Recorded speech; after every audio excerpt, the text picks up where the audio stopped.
This is a Headgum podcast. In 1971, a 9-year-old boy named Stanley Burrell began working odd jobs for his hometown team, newly minted Major League Baseball franchise, the Oakland Athletics. Burrell eventually graduated from gopher to bat boy and became a beloved fixture of the A's clubhouse as a youth. So much so that, after a stint in the U.S. Navy, Burrell received a loan from a group of former Oakland ballplayers to launch his music career under the pseudonym MC Hammer. But Hammer, who later Sean Parkered away the MC, it's cleaner, wasn't the only celebrity who built his brand by first working for the Oakland Ball Club. Around the same time the Can't Touch This rapper was cleaning cleats, a recent high school graduate and aspiring professional baker named Debbie Sivier took a job with the A's in the newly created role of Ball Girl. The brainchild of obviously horned-up owner Stanley Finley, Ball Girls were a troupe of fetching young women who were fetching foul balls while wearing short shorts and platform shoes, and former homecoming queen Sivier was a standout, leaning into her true passion by offering milk and cookie breaks for umpires. After a few seasons with the club, using her savings to perfect her own cookie recipe, in 1977, Sivier achieved her dream of opening a chocolate chippery under her married name in the Stanford University college town of Palo Alto, California. After just 4 years of operation, the brand had over a dozen stores and numbered in the hundreds by the 1990s, a fixture of mall food courts, much like Hot Dog on a Stick or Cinnabon. In 1992, the Missus sold her eponymous cookie store to Famous Brands International for $100 million. But today, with sagging sales amid new, more internet-savvy competition like Insomnia and Crumble, the brand is perhaps getting a little long in the sweet tooth. In recent years, it was rescued from bankruptcy by a sale to private equity firm Z Capital Partners, because of fucking capitalism or whatever the fuck. Meanwhile, the Athletics have their own issue with new shitty ownership, led by Bay Area pariah John Fisher, who is now relocating the team to Las Vegas, taking Oakland down from 3 Major League franchises just a decade ago to 0 as of next season. But still, almost 50 years later, to paraphrase fellow A's alum Hammer, the trailblazing Ball Girls cookie shop has proven that it's too legit to quit. This week on Doughboys, Mrs. Fields.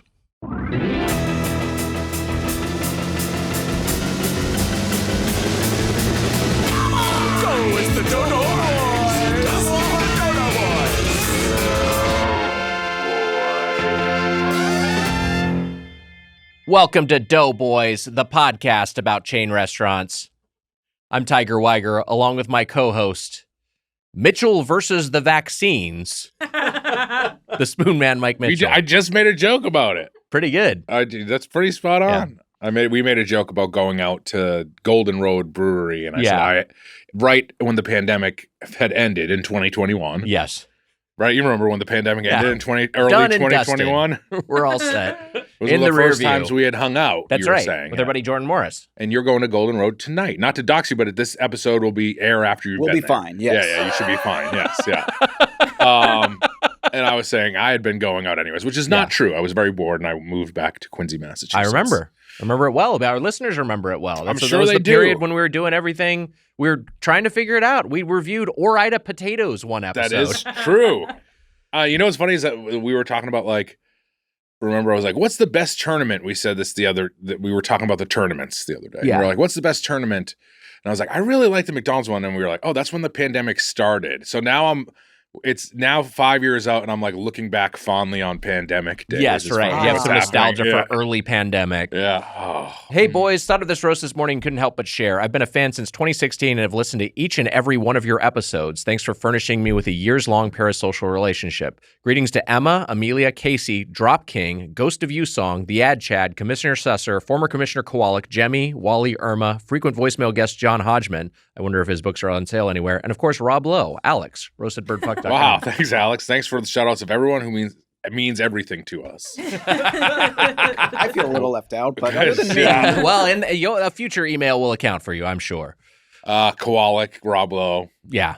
Kowalik asked if I want to get dinner tonight. I'm not sold yet. We're going to see what happens after we record. I feel like you've said that exact same sentence before. Probably. He was like, we can chill in at your house. And I was like, yeah, we'll see how I feel post-record. Kowalik's inviting himself over to hang out at your house. Yes. I think basically he is. I'll bring a wedge of cheese. How's your wall consistency? I don't know. Chewing a hole through it? Is your drywall knobble? What the fuck? When they wrote share in there, was it S-H-A-R-E or is it C-H-E-R? What? What? Oh, the first sentence. Thought of this roast this morning, couldn't help but share. Yeah. You were asking if that word was S-H-A-R-E or share, C-H-E-R, like the singer. Yeah.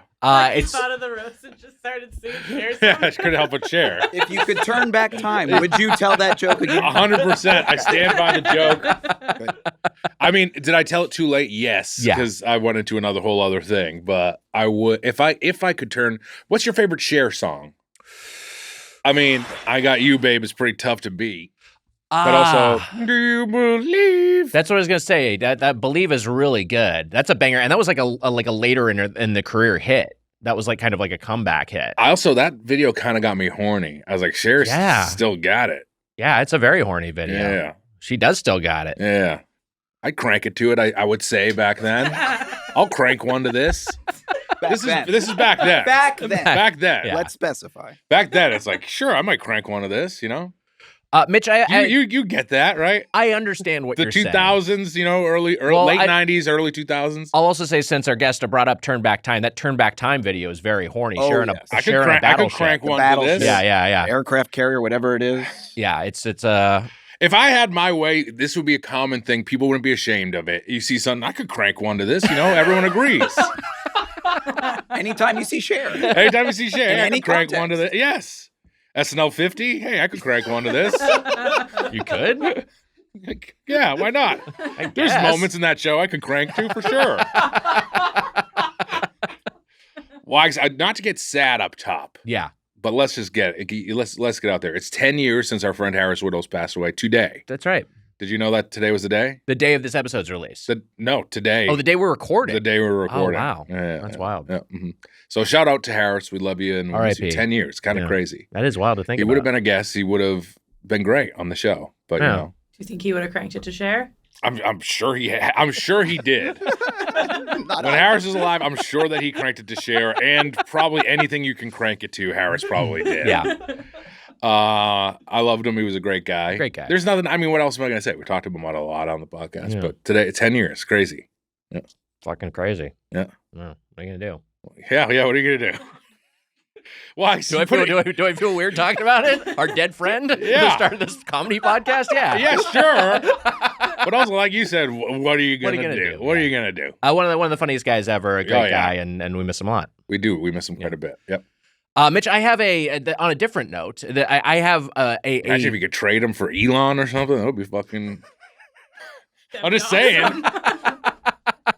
Send fucking Elon to hell. Not that I think Harris is. I think Harris is in heaven. If heaven is real, I think Harris is up there.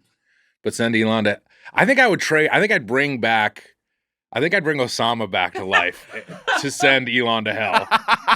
Is that bad? Is that a bad trade-off? not necessarily. I think I would bring back Osama. Bring back Osama. Osama's back. Osama's back. And Harris is back first. If you can bring someone back, Bring Harris first, is back. then Osama. Yeah. Well, my dad is there too. Yeah, Harris. No, my dad's not in hell, Casey.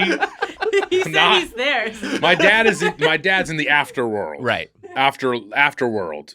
Do we like as explored in Beetlejuice? That's Yes. kind of like the domain in which he's My in. dad Yeah. and that sex offender guy who's the father. And Jeffrey Jones. Jeffrey Jones. Okay, he's there as well. Yeah, Have Eaten Jeffrey Jones, Bin Laden and Harris. They're all hanging out. What a band they got up there. My dad, Harris, and Bin Laden have a band. And Harris. No, and Harris. And Jeffrey Jones. And Jeffrey Jones. Have Eaten Jeffrey Jones. Jeez, my dad has gotten tied up with some fucking freaky characters up there. Mitch, I want to bring our guest in here, and I want to get your drop, but I have a harrowing story of survival I wanted to share that was related to a Doughboys record. Last week we were recording. It was pouring. It was like the most rain LA had gotten. I would literally have to guess years. the old man was snoring on this day. One would have to think the old man was snoring. If it's raining and it's pouring, Yeah. you know the third. Have you heard the one, there's like an idiom, and I don't know what the origin is, but it's like rain is like the devil is beating his wife. My grandmother used to say Jesus. that. What a weird what a weird thing to say. If it's raining, it means the devil's beating his wife. Yeah, my grandmother used to say that, and every time my dad would be like, what the fuck does that mean? It's this weird like old-timey thing that got, I don't know. That's insane. I know, isn't that crazy? I hope Osama's putting an end to it down there or something. It's crazy. Devil is married? Beating his wife? I guess so. Ugh. I guess he is married. Now I gotta tell my mom the devil is married and I'm not. Sucks. It's supposedly when it's raining and the sun is shining at the same time. Oh, that that's means the what it devil's is. beating his wife. That's what it is. Okay. Oh. Wait, what is it's raining, it's snoring. I just genuinely figured this out. Is the old man is snoring mean like thunder? It's God is snoring?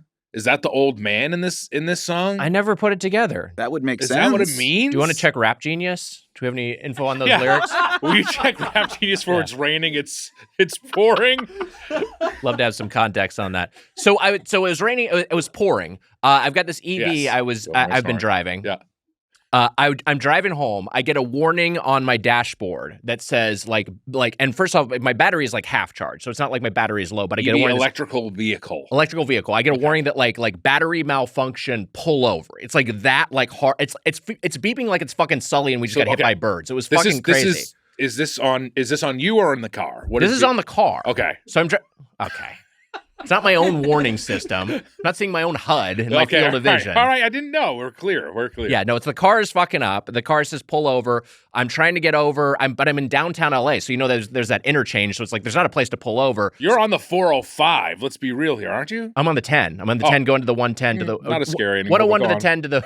It's still fucking scary. The 10 is scary, but the 405 is 101, 110, 110 interchange. So it's like this like three freeways converging. There's not like a great place to get off. I'm trying to get to the next exit. Before I can get to the next exit, like I can see the exit ramp. My car just fucking dies. And like dies completely. I have to coast to the shoulder. I'm on the shoulder.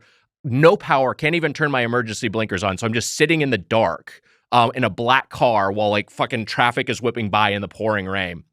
And I was there for 2.5 hours waiting for a tow. It was fucking terrifying. I felt so bad when I didn't realize we all offered to go and help you and you said no, to be clear. You did, but I will say Natalie came to my rescue. Natalie came over on her own. She parked behind me. She turned on her emergency flashers, which was very nice. Something that Amelia and Emma also offered to do. One of those like baby bags with diapers in it.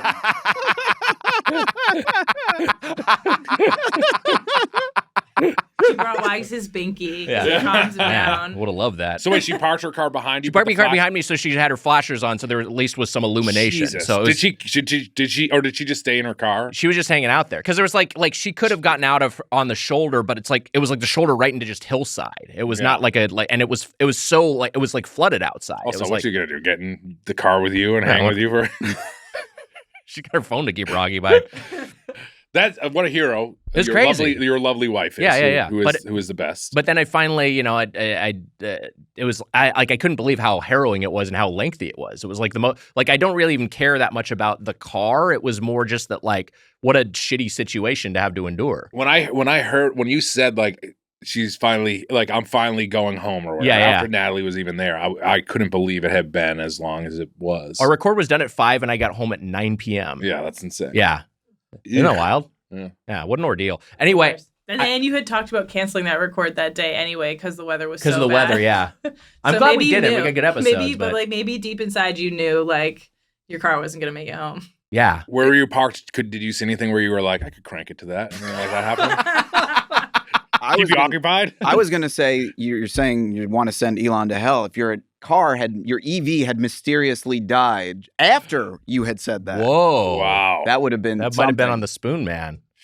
Look, he's a huge piece of shit.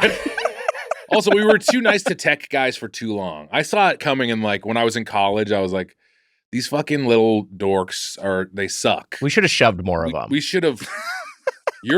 Your movie idea, I still think you should do it. Well, I won't say it out loud because we've talked about it before, I think, haven't we? I don't remember.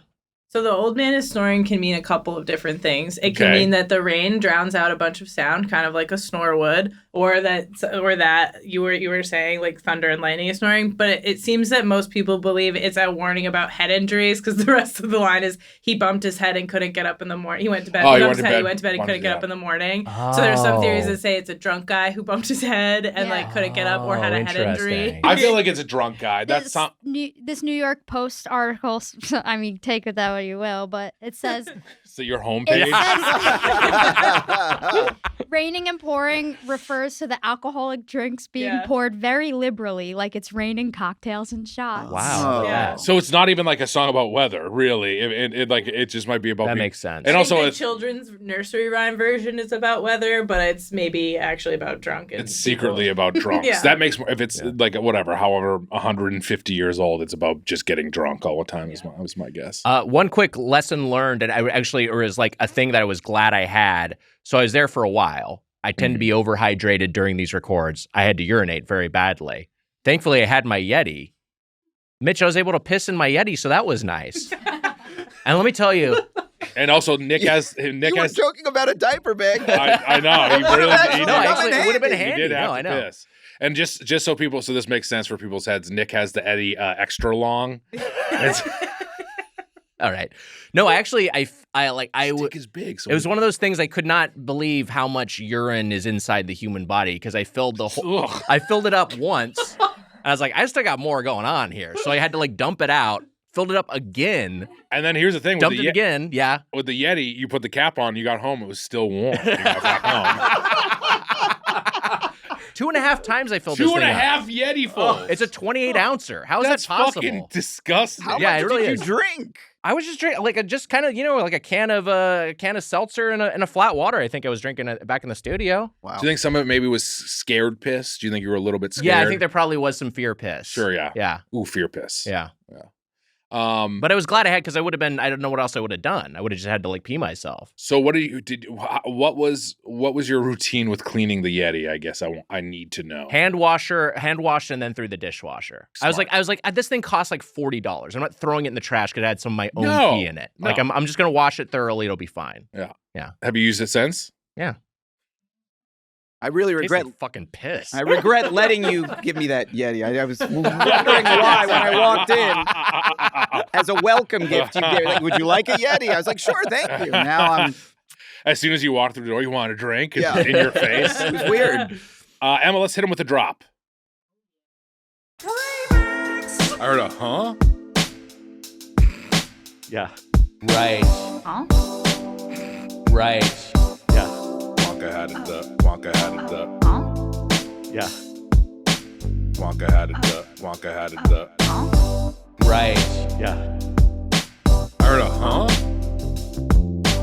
Romaine spring mix, that's for me. Oh, Jesus. Wonka had it the. Wonka had it the. A wedge salad. Oh, wee. I mean, look, it was bad. Wow. I like that beat. The beat was fantastic. Yeah, that was really good. That was groovy. That was a really, really good beat. Howdy, Spoon Nation for me. And then howdy, Emma, Amelia, Casey, Drop King, Wayne Brady, and the other two. Us. I guess that's us. Yeah, that makes sense. I so enjoyed the musicality of the sniffle, yeah, right, huh, from the root beer episode. I knew it needed to be dropped. I don't even know what the fuck that means. Shout out to Casey. You were on a root beer baron episode. Yeah. Do you remember what that exchange was at all? No, not a clue. Sniffle, yeah. I think the huh is me. is Amelia. I kind of remember that, but I didn't think that was the root beer sure. episode. Because Mitch said something and Amelia went, huh? And then you finished your sentence and Amelia went, oh, quietly in the that could background. have been any episode. But I remember mixing it because it was fun. I thought it was funny, and I was like, I gotta make sure everybody can hear this. But I didn't realize it was the root beer episode. And shout out to shout out to White Hot for the beat. Thanks always for the insightful conversation and attempts at humor. Kramer. Wow. On the Discord because my beautiful higher earning wife won't let me. Wow. Kramer. Wow. Thank you. I loved your set at the Laugh Factory. Drops at birdfuck.com. Yeah. Mitch, very, very excited to have our guest in studio. Editor and critic at Screen Crush and the author of Opposable Thumbs. Wow. How Siskel and Ebert Changed Movies Forever. Matt Singer is here. Hi, Matt. Hi. Thanks so much for making time for us. You're in town on a family vacation, but you carved out some time to come in studio for the Doughboys. We appreciate it so much. Now, I think we've said this to you before, but is any part of you writing this book about Siskel and Ebert, is that just attracting you to come back to Nick and I, because we're kind of like the dumber modern day fatter, dumber version of Siskel and Ebert of food? Yes, yeah, absolutely. Of food. Also, we aren't good at talking about movies on top of that too. Well, we'll see. People don't like our movie opinions, I would say, even though I think we align. Nick and I align more on. I think we have pretty good movie opinions. I think our guest has pretty good movie opinions too. I gotta say this. Yeah. I talked to someone today from The Atlantic about an article. Wow. And we won't say what the article is or we won't say anything about it yet, but we were talking about food and I was like, like a Whopper is so different from a Big Mac. And she was like, Nick said the exact same thing. Yes. And she was like, you two are like, you're just linked like cosmically forever. You said the exact, and I was like, I didn't know that he said that. I had no idea that you said that. This was the Ellen Cushing. I don't know if the piece is out yet. Yes. Ellen, a writer for The Atlantic, and we each talked to her independly. Yes, but and we both said the same exact thing. So. She also told me, is like, I know you get this all the time, but my boyfriend is going to be so excited I'm talking to you. And you were like, we should get her on the podcast. And at this time, she hadn't asked me to talk. And I was like, no, fuck that. We can get a writing partner. I was pissed off that I wasn't asked yet, but then I did get asked. And now now I'm a big fan. Yeah. Mm-hmm. Nice. But yeah, we're the dumb modern Siskel and Ebert, I guess you could say. Sure. I mean, way less popular. There's a million things that are different. Less influential. Yeah. Yes. Let's talk a little bit about. Yeah, our sex drive's much lower. Ebert was a fucking hound, wasn't he? I don't know if we want to wade into that necessarily, but I wonder what he thought about Cher. Yeah, I would have loved to have known. Ebert would, I think, sometimes get a little horny in his writing. I think he would. Yeah. I think Ebert would say Cher. I think he'd give it one thumb up if you catch my drift. Oh, Jesus Christ! Just jacking off with one thumb. You know what I'm saying? One thumb is up. Yes, I understand. Yeah, we get it. We understand. We got it. You jack it off and then, okay, all right, fine. Oh, what? Oh, I crossed the line? I crossed the line. I don't like to speak ill of the dead, but... I mean, he was famously a horny guy. He was I a don't horny think guy. we're speaking out of turn. He wrote a movie with Russ Meyer. That's true. 100%. Like you don't, if you're, you don't do that if you're trying to keep your horniness on the down low. Right. Like you're putting it way out there. Have you watched that movie? I've never watched. Oh, it's great. Is it really? It's weird. It's funny. Yeah. Wow, I gotta watch it. It's on the Criterion Collection. Wow. And he has the Valley of the Dolls. Beyond the Valley of the Dolls, and he has a commentary track on it too, which is really fun to listen to. I know, but the commentary Have you watched it ever? Years ago. Yeah, I haven't revisited it. I'd be interested about that commentary track though. Because it was one of the things that he would talk about is I always thought it was an interesting thing. And I know there's more of that than you maybe think of, but because Park Chan-wook was like a film critic who became a director, right? Like that was kind of his path. Like it's like, but when you see someone who's a critic, but they also like were working in film in some capacity, I don't know. It's always kind of interesting. Yeah, I heard Jay Sherman's directing stuff now, which is pretty cool. Oh, that's great. Yeah. I'd love to see his like artistic vision on the screen. Yeah. I think It Stinks, the movie, is coming out next year. That sounds awesome. Yeah. Any other critic? The dais what other completely silent. Just feverishly Googling who is Jay Sherman? Well, I should say the dais is completely silent. The room completely silent. World. The world. Possibly the world. The world is silent. But I got it. Yeah. Thank you. Jay Sherman. Do you know the critic? It Stinks. You don't know Jay Sherman? I know it. No, I know it. Oh, we know. Yeah. I know it. Yeah, we understood what you're saying. We just didn't like it. Oh, that's good. That's fair. That's fair. To be fair, I think I learned about it from you doing impressions of it. That's probably what it is. Yes. Yeah. And Siskel and Ebert were guests on a really good episode. That's right. With the critic Yes, playing themselves. That I is mean, a they fun really episode. inspired that show. Yeah. The whole idea of being like a TV film critic. Yeah. And they did an episode where they like break up. Yeah. And they sing songs really badly. It's actually pretty funny. It's a great episode. Yes. And my old boss, Al Jean and Mike Reese were the yeah. creators of the. But did we ever ask you this? I mean, this is insane. It's a dumb question, and we can edit this out. But are you partial to one or the other? I don't know if you asked me. I mean, it's funny because I was always a big Ebert fan. Sure. Yeah. His writing and, like I just enjoyed him more as a kid, like because I could read his stuff online. Are you a Chicago guy? No, I'm from New Jersey. Okay, yeah. So, but Ebert's stuff was more available online. Mm-hmm. So I was kind of always gravitated to him. But then watching the show for the book, I kind of really began to appreciate both of them together, but also Gene was really good on TV. Like he did not give a shit who he was talking to. Yeah. He would tell them to their face that he thought they sucked. He like literally interviewed. Good thing he never was a guest on Doughboys. We'd be in trouble.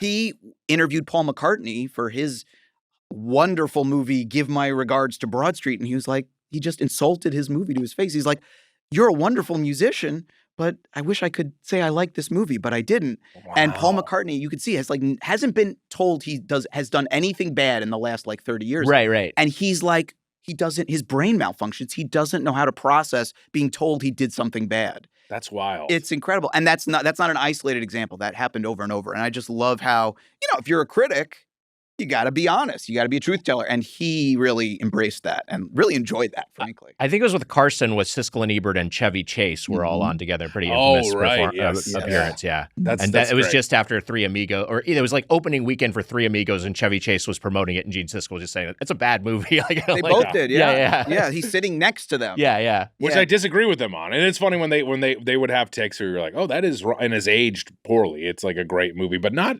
a lot of times they were correct. Ebert's an interesting figure because I definitely read Ebert more. Yes, he was more, I lived in LA, and so like I'd read like the LA Times, like local critics, but like nationally, Ebert was much more available online. And was a very online guy, like an early online presence. But like he both was very anti-video games, which I didn't care for. But also like he kind of got me into anime because he was so pro anime, and he was one of the guys out there talking about like Akira and Ghost in the Shell and Miyazaki films. Like he was like an early Western champion of like this is great film, this is good art, this is stuff that anyone that you can't see it, like Western animation is not making the equivalent thing. So like he was a great advocate for that. So I don't know. I would say I was certainly a guy. I was certainly very much of an Ebert kid. Mm-hmm. It's they're great guys, and it's a fascinating read, and I like. There just is nothing like them in terms of their how present they were in the culture anymore. God, other than you guys, obviously. Other than us, of course. Yes. What we do is just as important. Yes. I think that imagine just having a show like that every week. Still, that was that good. A Siskel at the movies every single. You know what I'm saying? Yeah, I know. Yeah, it just doesn't exist. It just doesn't exist. There are podcasts. There's millions of movie podcasts, but the vibe of Siskel and Ebert where like they legitimately disliked each other. Yeah. Right. And would fight constantly. Yes. I mean, great. Griffin Sims, modern day Siskel and Ebert, but also great chemistry. Right. But I was going to say just new movies talked about each week, which the world just doesn't even care that much anymore. Yeah. We're talking about this new streaming movie. Who gives a shit? Yeah. Also, were you going to give Griffin Newman a 22-minute time limit? Like how's it going to work in syndication? That's a great point. Yeah. It just wouldn't happen. Yeah. Okay, let's talk about your ongoing feature. Yeah. At the movies with Griffin Sims, like cutting into like the Super Bowl. It's going so long. Now entering day 4 of this episode of At the Movies with Griffin Sims. Your ongoing feature, Matt Singer is Stupid, which we talked about behind the paywall, I really enjoy. You eat movie tie-in menus, TV tie-in menus.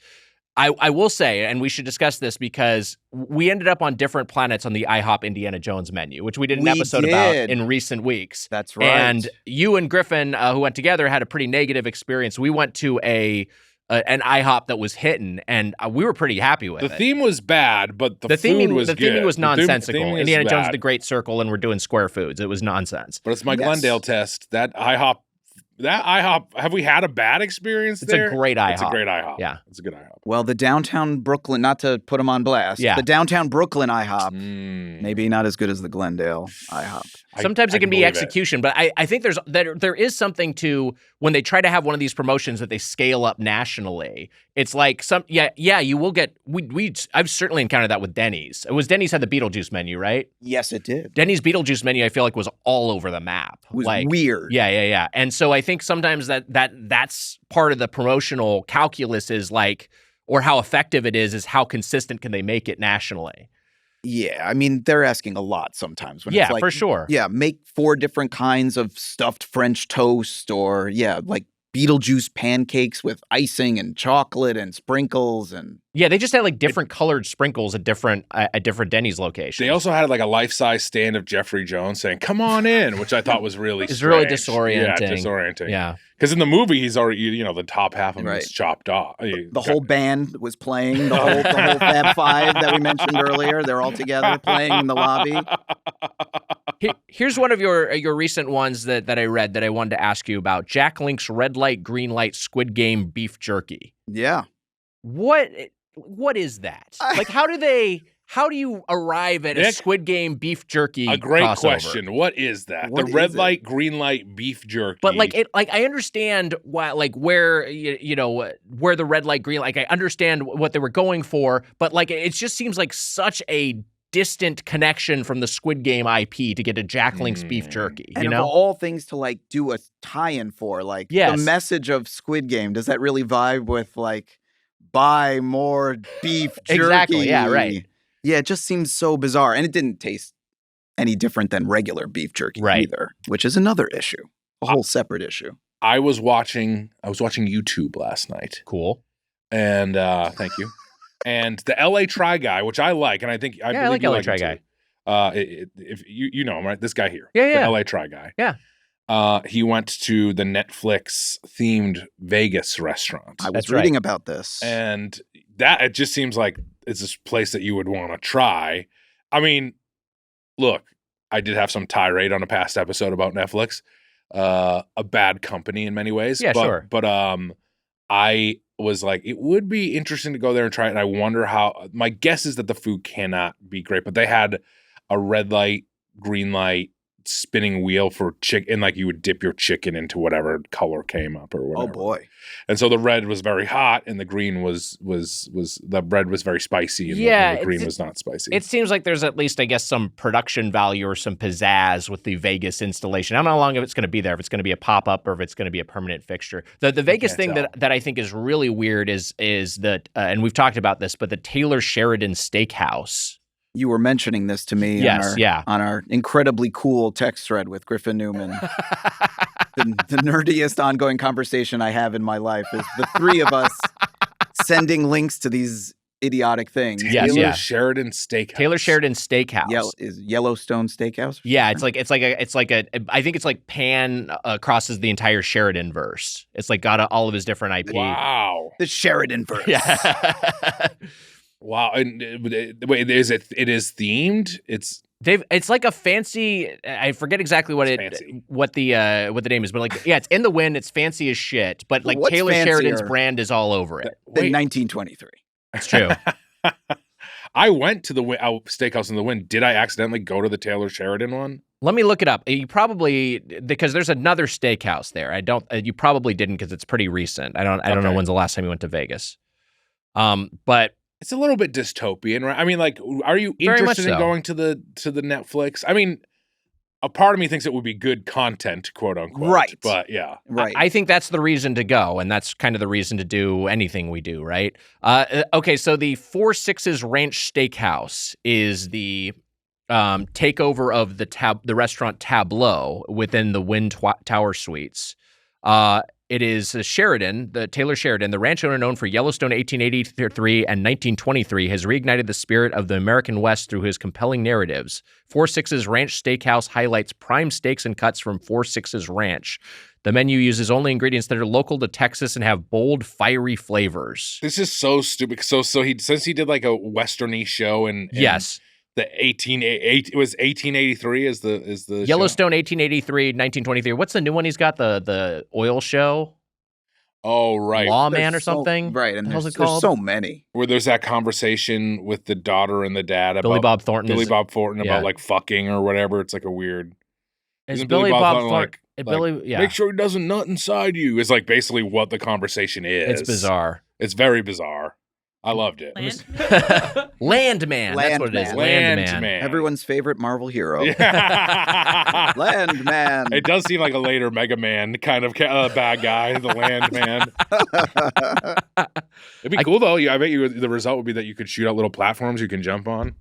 Oh yeah, like you make little because he creates land. He makes little land masses. Mitch, that is pretty great. Thank you. Capcom, if you're listening, Capcom. A new good Mega Man game. I know they've made them, but they are like in the classic style, right? They're the old school style. They're also hard. I gotta refresh my memory on what the Mega Man franchise is in 2025. What was that side scroller one that where like you're jumping around and it's like it was like the big great one that came out like a few years ago. Could you be less specific? It's about depression or some shit. Oh, in the Celeste. End. Celeste. I love Celeste. Yes. That's a great game. Like fantastic. Make a Mega game. Man like Celeste. You know what I'm saying? Is that possible? Kind of in that Can style. Can you make that for us right now? Oh yeah, all right. I'll whip it up. Great. And it is about depression or some shit, right? Isn't it at the end of it? It is. Like that story, I think has a really good that game has a really good narrative. I love Celeste. I finished Celeste. I have a Celeste poster in my home office. Know who I love? Mama Celeste. Celeste's mom. Yeah. The pizza lady. I always wanted Mama Celeste and the Red Baron to get together. Yeah, that would be cute. That would be great. Taylor's Cut Inside Skirt Steak is their I guess one of their signature things. So they have a Taylor themed steak for $72. You know where I want to go in Vegas Steakhouse? The Golden Steer. I've never been. That's there's a classic the classic old steakhouse. And what Taylor Sheridan TV show is that themed to? Or movie, I suppose. I think it's about that one scene where Billy Bob Thornton's talking to his daughter. Let's talk about theme parks a little bit because that's part of the impetus for your LA visit. You spent a couple of days in the Disney parks. You're going to the Universal parks. You've already been to Disney at this point. Yes, I have. Okay, took my kids. You're a theme park guy. I don't know if I want to be branded with that brush because I feel like that is an incredible there's like a negative connotation. Sure, I right. enjoy theme parks, absolutely. Right, you don't want to be the guy. You're an enthusiast. You're a fan. So you're a Disney adult, correct? Exactly. That's exactly what I was worried about where this was going to go. Yes. Okay, so you just were at the Disney park. So can I ask you a question? Yes. How bad is the Star Wars land, and why is it so bad? We predicted this was going to happen when we were waiting. Did you really? Yes. We did, yeah. Yes. I hate to break it to you. My children loved it. They loved it. Look, they loved it. You're a smart man. I bet your children are smart, but like in general, there's a butt coming right now about how dumb my kids are. In general, children as a whole are pretty dumb. I mean, you're not wrong. And so I'm like, anything but the kids really love Star Wars Land. It's like I feel like I could take them up into like the valley and show them like just like a desert hill, and it was the same difference as fucking Galaxy's Edge. No, they were pretty into it. They love flying the Millennium Falcon. They're wrong. I'll sit them down afterwards and tell them they're wrong, but they love that. Fuck it. Can I be honest with you? Ground their asses. They loved the Rise of the Resistance ride. Okay. I understand that being more enjoyable. And I think it still is for what it is. I think it's. I mean, we did the Millennium Falcon ride. They got to pilot my two girls. They walk That's out. Fun. Yeah. Okay. And now I also understand if you're piloting, which that's the best job. That ride, I would say that it's undeniable that ride sucks. I think the ride sucks. For a new ride, Star Tours is better than that ride. I have not ridden the ride, so I can't comment. The 30-year-old ride is better. But I will say, I don't like having tasks when I'm doing on a ride. Like I feel like too many. This is the new approach to ride design. Everything I feel like sends Buzz Lightyear Astro Blasters in. Like, hey, we're gonna give you a task and you can succeed or fail. And I was like, that's not what I like about this experience. I like that it's a passive Astro Blasters experience. Is like the only one that I enjoy. Astro Blasters is the best iteration of it. The best version. The Toy Story 1, 2, where you shoot stuff, whatever it is. Yeah, that one's all Midway right. Mania. Midway Mania is okay. It's funny that you say this because I took my kids, but my wife's family is with us, and their son. I love checking in with him and getting his opinions. He's a little older. And I asked him, like, what was your favorite? And he was like, we were talking about one of these rides. Maybe it was Buzz Lightyear or whatever. And he was like, I liked it because I got to do something. The exact opposite of what we're saying. Because I tend to agree with you, too. Like, I like to kind of be immersed and be a little more like, let you, this is your job. You entertain me. You do the work. Yeah. And he had the exact opposite take, which was like, I don't want to just sit here. Like he liked the Spider-Man ride at California Adventure because he got to shoot webs and do things. Interesting. Whereas, the grown-ups, now I actually love Spider-Man, so I'm not the right person to ask about this, but, my wife and they're like, I literally just sit there and do this with my hands. Like, that's not a ride. That's like, it's exhausting my arms. Right. Yeah. But for a kid, it's like, I got to do something.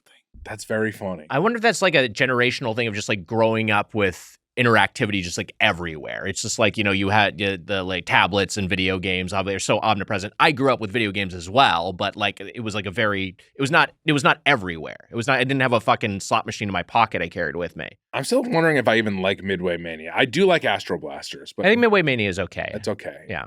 Oh, but I just wanted to say, so we came out of the Millennium. They fly the Millennium Falcon. Yeah. We walk out the door and Chewie is hanging out outside inspecting the Millennium Falcon. Okay. My younger daughter is dressed like Princess Leia. Okay. And she's like, let's go meet him. He'll recognize me. And we were like, okay, dear. And we walk up and Chewie is like, wow. And he's like being sweet with her. He poses for this amazing picture with them. And I'm like, okay. That's pretty good. That's pretty good. I'm sorry. Look. And kids are great, and look, I apologize to all kids for saying that you're all mostly dumb. They're not all mostly dumb. Kids like what they like. And, that's true. And I in a way, I'm like a big kid wise. I wear my heart on my sleeve with some of this stuff. But I think a part of the reason I don't like it is, one, I think it is boring, but two, I think that it sucks. And two, I think it sucks. Yeah. Oh yeah, no, that's it. No, for what it could have been, and also knowing that Disney executives or whatever, the Disney, the higher brass up there at Disney were like, we're cutting back on the costs of this, and you're like, you make the most money of anyone in the world. You're basically a monopoly in the entertainment industry at this point, which sucks. They're one of the bad ones with Netflix. Yeah. I know I shouldn't be talking about this, but it's the truth. They are bad. They pay horribly. It's true. They were trying to make when we went on strike, our unions went on strike. Them and Netflix were the ones that were they were the ones that were holding out basically the whole time. I know your stance on Elon. Would you trade Bob Iger for Bin Laden? Bob Iger is an Ithaca alum, as Amelia is flashing her sweatshirt. But yeah, I'd send him fucking to hell. Fuck him. Bye, Iger. You know my stance. Iger out, Weiger in. I'd love that stance. Wow. I'd fix that. You want to go to hell? Yeah. I just, for what it could have been, and also it's like, just their stances on stuff. It's like, it's going to be all the new movies. Okay, bad idea. It's gonna they got too precious about the timeline about which supposedly I think they're gonna start changing. Like I heard something about like Luke Skywalker is gonna be hanging out there now. But now you gotta retrofit all this stuff into this world already, and that's like also like a land you don't care about. My idea, which I think was a great idea, which I told you, was that it should have been little parts of different lands of Star Wars. I agree. There should have been like an Endor area. There should have been a Hoth area. Why not? Explore the different biomes. Jawas, that's what people like about walking it. Around. There's like so much stuff you could have done. That's fun. Mustafar, and then also, it's like it was like a land issue, and it's like you're Disney. You can make anything happen. Isn't that the point? Like you can't. That's Walt's. He was the imagination man. You can make anything happen. And you're not following that rule throughout the park. No, because you've got Tarzan's treehouse coexisting next to the Indiana Jones ride. You clearly are not precious about maintaining an internal canon within the grounds of the park. So who cares? Yeah, it's a bummer to me. And also even the cantina, I'm like, it's become such a thing of like, it should be much bigger. There should be way more interactive stuff in there. There should be people behind the bars. There should be character actors. Right. Like there should be people should be fighting. People should be fighting. Like should be killed, perhaps. How about some Twilight dancers for Dad? Hello. I mean, hello. You're not wrong. And now it's like go in, you order 220, and then there's a time limit, and you got to leave, and it's like it should be like more of like a sit down. It should be huge. It should be huge, like so much. It should be like 5 times bigger than it is. But anyways, we're gonna make the cantina bigger, folks. Don't make me love that guy more. I will. It's too small. Cantina's too small. I think you do make some good points, and Thank I will you. sit my children down after I get home and say, I know you said it was the best day of your life and it was so cool, but I'm sorry. Yeah. You are wrong and dumb, and They'll get it. Once they get to 40, they'll understand. they'll understand. Sit down. When you're 40, you'll understand how wrong you are. Was it their favorite part of the park, would you say? Oh, by far. Wow. By far. That's wild to Wow. me. By far, yes. I wonder if that's the case. Maybe it is. Maybe all kids love it, and I'm off here. Yeah. But did you ride Tiana's? We did. How was it? It was pretty good. I'm sad that I didn't catch you there on one of my protest days. I was in the back of the log or whatever, and so I stayed dry. My wife and my daughter were in the front, and it literally looked like they had been like dunked, submerged against their will underwater. They were soaked, so they didn't like it as much. How was the ride? I have not ridden the ride yet. So I mean, it's the same Very ride. similar, It's just it's got like there's no story. I guess I don't know how much. Why isn't there a story in Tiana's Bayou Adventure? Like, I don't know how much that really matters, but it's just like you're floating along and there's some nice music and then there's a cool drop. And if you're in the front, I guess you know, it's miserable, watery experience, but pleasant. I remember the thing we've heard from Podcast The Rides, Mike Carlson, is that there's the scary is gone. And it is not scary. That's the one true. thing, because I did like the ominous feeling you had going up that drop when you were on the old version. Yes. And so that's maybe, I don't know, that's maybe muting that a little bit feels like a miscalculation. Yeah, it's probably a little better for kids, I guess. But again, we've established they're dumb and they don't have good opinions, so maybe that was a mistake, perhaps. I do not think your children are dumb. I doubled down. I'm sure you're all right. No. I'm around. I mean, look, I chose to be here to get away from them. So clearly, you know, you might not be that far off base. I sometimes try to be a rabble rouser on this podcast, and sometimes I might go a little too far. So I've been a little bit buried in the Wikipedia for Mega Man games because the Mega Man franchise is so sprawling.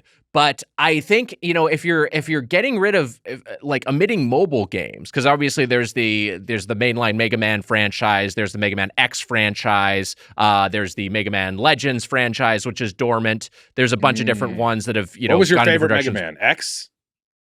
Or X? Isn't X2 also? I mean, the X's are good, but I have so much nostalgia for Mega Man 2 specifically, because I feel like Mega Man 2 really perfected the formula established in Mega Man in the same way that, like, sometimes a video game sequel just absolutely, it's like The Dark Knight. It's just like, oh, you know exactly what worked about this, and you just have executed a better version that gets to kind of skip the less fun parts. Like, you just know how to make this thing at this point. I think Mega Man 2 is just so well realized.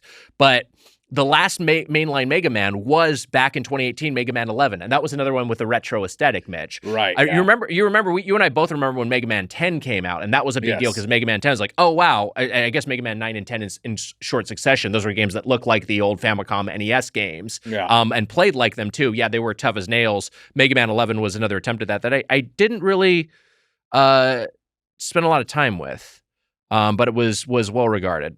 But no Landman in any of those games. No Landman, as far as I can tell. Landman. Let me look up. Actually, there's like definitely an Earth character. I remember Woodman. Woodman. Oh, yes, but Woodman's from Mega Man 2. Cutman. Yeah. Cutman's Mega Man 1. Yeah. Sheepman wasn't Sheepman. Sheepman comes a little bit later. Yeah. Hold on. Now I got to look at the Mega Man Robot Masters. We got cookies to discuss, but you got me on a tangent. Yeah, we can't spend too much time on the Mega Man Robot Masters. Okay, hold on. So, on account of the cookies, we have to talk about. How about yeah. You know what? The kids are pretty smart comparatively. The podcast that talks about cookies and Mega Man bosses. Mega Man 11, which was the 81st through 88th of his Robot Masters, Dr. Wily's Robot Masters. Block Man, Fuse Man, Blast Man, Acid Man, Tundra Man, Torch Man, Impact Man, and Bounce Man. So we're not far off from Land Man, honestly. There's a Ground Man who was established. Concrete Man, that's pretty close. Yeah, Sheep Man is Mega Man 10, Mitch. So that was a recent one. The Headgum hunks call me Blast Man because they hear me going to the bathroom all the time.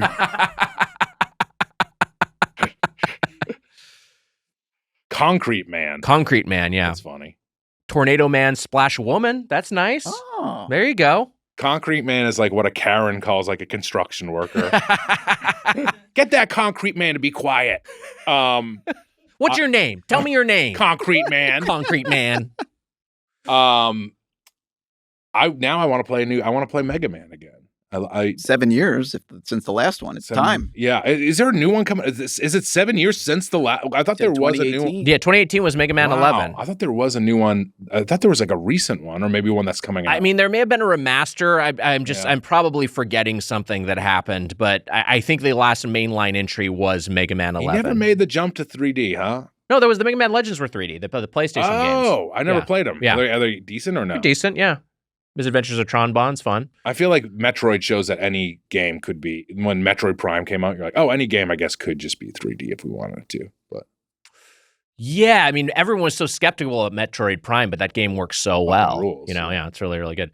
Let's talk a little bit about pro wrestling before we get into Mrs. Fields, because I know there's another thing. I know you're a fan of the Squared Circle. Yes, I am. The subreddit, the Squared Circle. I mean, I do look at that. So do I. Yeah, I look at it as well. Yeah. Do you like who are? Do you have any all-time favorites? Do you have any current feds you're following? I watch AEW. That's the one I like. I mean, my favorite guy these days is Orange Cassidy. Oh hell yeah! I think he is fabulous. Yes, yeah. I just think he's the funniest. Orange Cassidy for non-wrestling fans is I think is very often like someone that anyone can go to a wrestling show and appreciate his just commitment to physicality. Yeah, just YouTube like Orange Cassidy. Watch one of his older stuff. Even is even better. Yeah, he's like his character is Paul Rudd from Wet Hot American Summer as a wrestler. Yes, that's his entire character. It's great, and he wears denim. He wears sunglasses, and he's just very relaxed. Mm-hmm. And puts his hands in his pockets. He puts his hands in his pockets, but he's actually like that's the gimmick of him is that he's actually a really good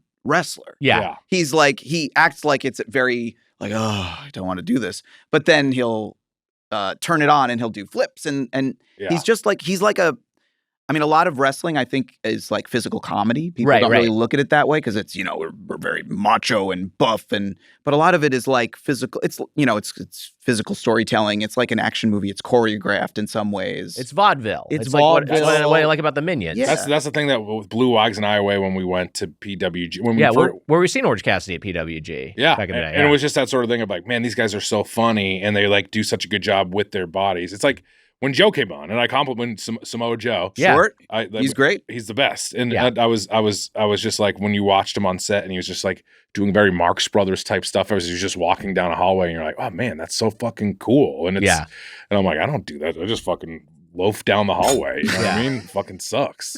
Yeah, he's awesome. I mean, I've never met him in person, but he looks so intimidating, but he can also be hilariously funny. Just like people will jump at him in a match and he'll just move out of the way, like casually. Like that's one of his like kind of repertoire of moves is to defeat someone by just being aware that they're going to jump at him and just sidestepping slightly. And I've said this to you, but like I could tell on days because it was like long days and be tough days, and when days that Joe was annoyed, and I said it to him before, I'd be like, well, I'm just not going to talk to you today because he's he's an intimidating man. We've said this. It's like when you shook his hand, it's like it feels like a boy shaking like a 40-year-old man's hand when I was a kid. Right. Just having my small hand, he could easily crush my bones if he wanted to. And you got some baseball mitts. I got baseball mitts, and I still feel like a little wimp next to that guy. He's incredible. It's like that, and also the kindest. He's the nicest, lovely dude in the man. world. Yeah. Been very good to very good to the Doughboys. Some would say too good. Yeah, it's got better things to do. He's got much better things to do. Yeah, it's I like. Do you get to make it out to shows ever? I know you've got a family. Yeah, sometimes I've been. To, I mean, you were talking about PWG, which is like I don't think it's really even around anymore. No, but they've stopped running it. I think partly because of the rise of AEW. A lot of that indie talent has been absorbed into AEW. But. Yeah, so I never I would have loved to have gone to one of those. Those were like the mecca of cool shows at the time. If they come back, you gotta. Carlson said there was rumblings of them coming back. There's such a it's a great night whenever we would do when we were going a lot back in the day. Back in Reseda, it was fantastic. Yeah, I went to a few of those. I have some like Blu-rays of those shows. They seem really fun. But yeah, I've been to like AEW shows in New York. They do shows at Arthur Ashe, which are a lot of fun. I went to a few of those. Yeah. Oh yeah, I'm a super.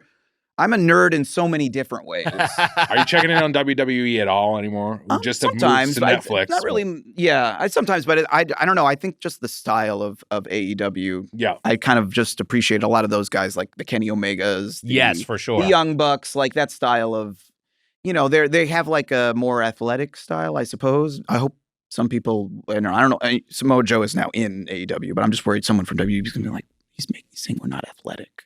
Oh no! I mean, let's get him. I will watch WWE just for Chad Gable, who is like the he's most great. Yeah, I mean, guy in the world.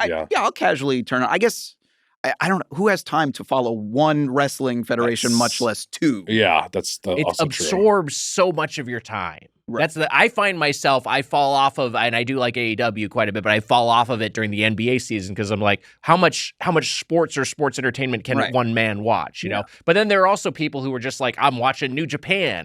They're watching fucking everything. I've been to New Japan shows. Those are fun too. Yeah. It's pathetic. Yeah.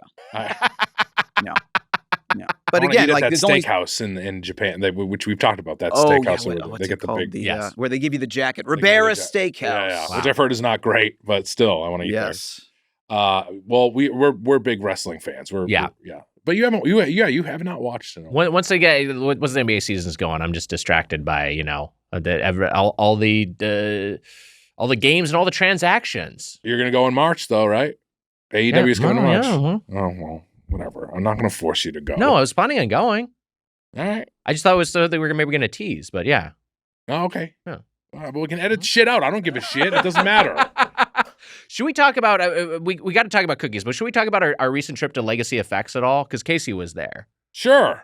I just thought it was very cool. Great. It was great. Shout out to Damon who told us he was a listener, showed us around. It was a very, very incredible, just like seeing all that practical stuff that they build over there. I had a blast. They do great work, yeah. We see some secrets, maybe? Ooh. Possibly. Yeah, maybe. Some of us saw secrets. You missed the secrets. I missed the one secret. Did we see secrets? We didn't, actually. I missed the one secret, and I was like, did it look like this? And you guys were like, yeah. I was like, all right, I don't give a shit. We won't say what the secret was, but I did miss the big secret. There were secrets that I saw. You weren't there. I'd never been there before, yeah. And the last time I went, I saw the alien I saw stuff from Romulus last time I was there. Yeah. Pre-Romulus. And then Romulus came out, and you're like, hey, it's that thing. Yeah. I was not enjoying myself at the movie, but their work always looks good. Yeah. No, they do incredible work over there. Yeah. It's a very cool experience. This show is sponsored by Liquid IV. Wags. You know what I do every night? What's that? I get my thermos. Mm-hmm. I open it up. I pour in a pack of strawberry liquid IV. I pour some water in there. I mix it up. I down it before I go to bed. This is like a new nightly ritual you've set up. It's a new nightly ritual. Wow. It is. Well, whatever. You know what else I do? I give Wally and Irma a little kiss. Oh, that's adorable. Mm-hmm. Well, hey, whatever you do, whether it's kissing your pets, whether it's downing a beverage, whether it's whatever you want. Come into your own way with extraordinary hydration from Liquid IV. That's right, Wags. Whatever you do, come into your own way with extraordinary hydration from Liquid IV. Powered by Live Hydroscience, LIV Hydroscience, Liquid IV helps you break the mold. With flavors like their new hydration multiplier, sugar-free raspberry lemonade, a bright zero-sugar flavor combining notes of ripe, freshly picked raspberries and citrusy, zesty lemon. Wow. Mitch, I know you love that Liquid IV. Mm-hmm. You like to tear, pour, and enjoy. Remind me what your favorite flavors are? I love strawberry. I like strawberry pina colada. I like quite a bit. But strawberries, I'm just a classic strawberry guy. Now, here's the thing. I know you have your nightly ritual. You have the Liquid IV at home. But you ever you're on the road a lot, you're traveling, you're a guy who will be shooting something in a different state, a different country. You can bring Liquid IV on the road with you. Wags, you certainly can. They come in these nice little packets. You can take them on the road. They're easy to carry around. And you know what? They're easy to have out in the wild. I rip one open, maybe pour into a bottle of water. I'm good to go. It's great during long days. It's great when you're enjoying the outdoors or sports. And hey, to help you recover. So here's what you do. You break the mold and your own ritual. Just one stick plus 16 ounces of water hydrates better than water alone. Liquid IV is leading the way in flavor innovation. True to fruit flavors that help keep you hydrated. Find all your favorite hydration multiply flavors on their website, from acai berry and lemon lime to pina colada. Wow. Or choose from their line of sugar-free flavors like raspberry lemonade, white peach, and rainbow sherbet. Wags, you love rainbow sherbet. I sure do. Do. Liquid IV is more than just a drink. It's scientifically formulated to hydrate better than water alone. Powered by LIV Hydroscience, an optimized ratio of electrolytes, essential vitamins, and clinically tested nutrients that turn ordinary water into extraordinary hydration. 3 times the electrolytes of the leading sports drink, 8 essential vitamins and nutrients, always non-GMO, vegan, gluten-free, dairy-free, and soy-free, but not flavor-free. Embrace your ritual with extraordinary hydration from Liquid IV. Get 20% off your first order of Liquid IV when you go to liquidiv.com and use code Doughboys at checkout. That's 20% off your first order when you shop Better Hydration today using promo code Doughboys at liquidiv.com. Get liquefied, baby. Get liquefied, baby. Let's talk about Mrs. Fields. Mrs. Fields was founded by the eponymous Debbie Fields in 1977. By the way, for bringing us. Shout out to Ben Simpson, a true champ. It was founded by Debbie Fields in 1977 in Palo Alto. Mrs. Fields was only 21 years old when the first store opened. Wow. Sold the brand to a group of investors, and in 1992, I believe, it merged with frozen yogurt chain This Can't Be Yogurt, a.k.a. TCBY, in 2000. Company was then sold to private equity firm, Z Capital Partners, who I may have resold it at this point, but it's under a private equity ownership, as all these chains are, and it has over 300 locations between Mrs. Fields and TCBY worldwide. Now, Mitch, I mentioned this in my intro, which I know you never listened to, but I'll say it here because I think this is really fascinating context. There was a time in the 1970s when, at the same time, the Oakland Athletics, which were founded, I think, in 1968, 1969. Ooh, so they were Moneyball team. They were a pretty, they would later be the team of Moneyball, but they changed the MLB. They sure did, and they changed culture in a lot of ways because Scott Hatterberg. That's right, Mitch. Did you just watch the movie?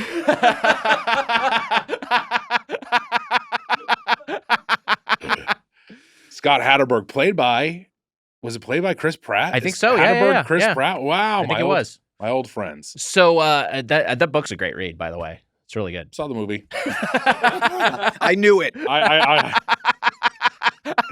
I also followed baseball so much during this time that I read everything about it. I read the book Teammates about the Red Sox players. Oh, how about that? Yeah, you should check that out. Yeah. So Halberstam, I think, wrote it. No, do you know? That sounds right. David Halberstam. David Halberstam. Yeah. So in the early 1970s, there was a period for the Oakland A's, who were a recent expansion team, where Moneyball.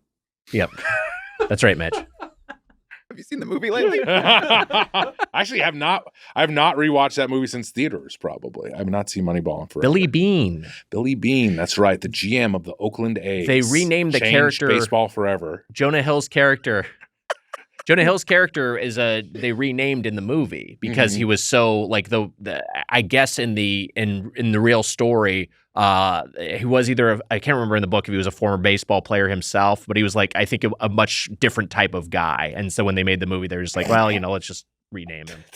That's funny. Yeah. He wasn't like a big fat guy that could, he was like a more athletic guy. He was like another Billy Bean. But like also baseball is the one where you can be like True.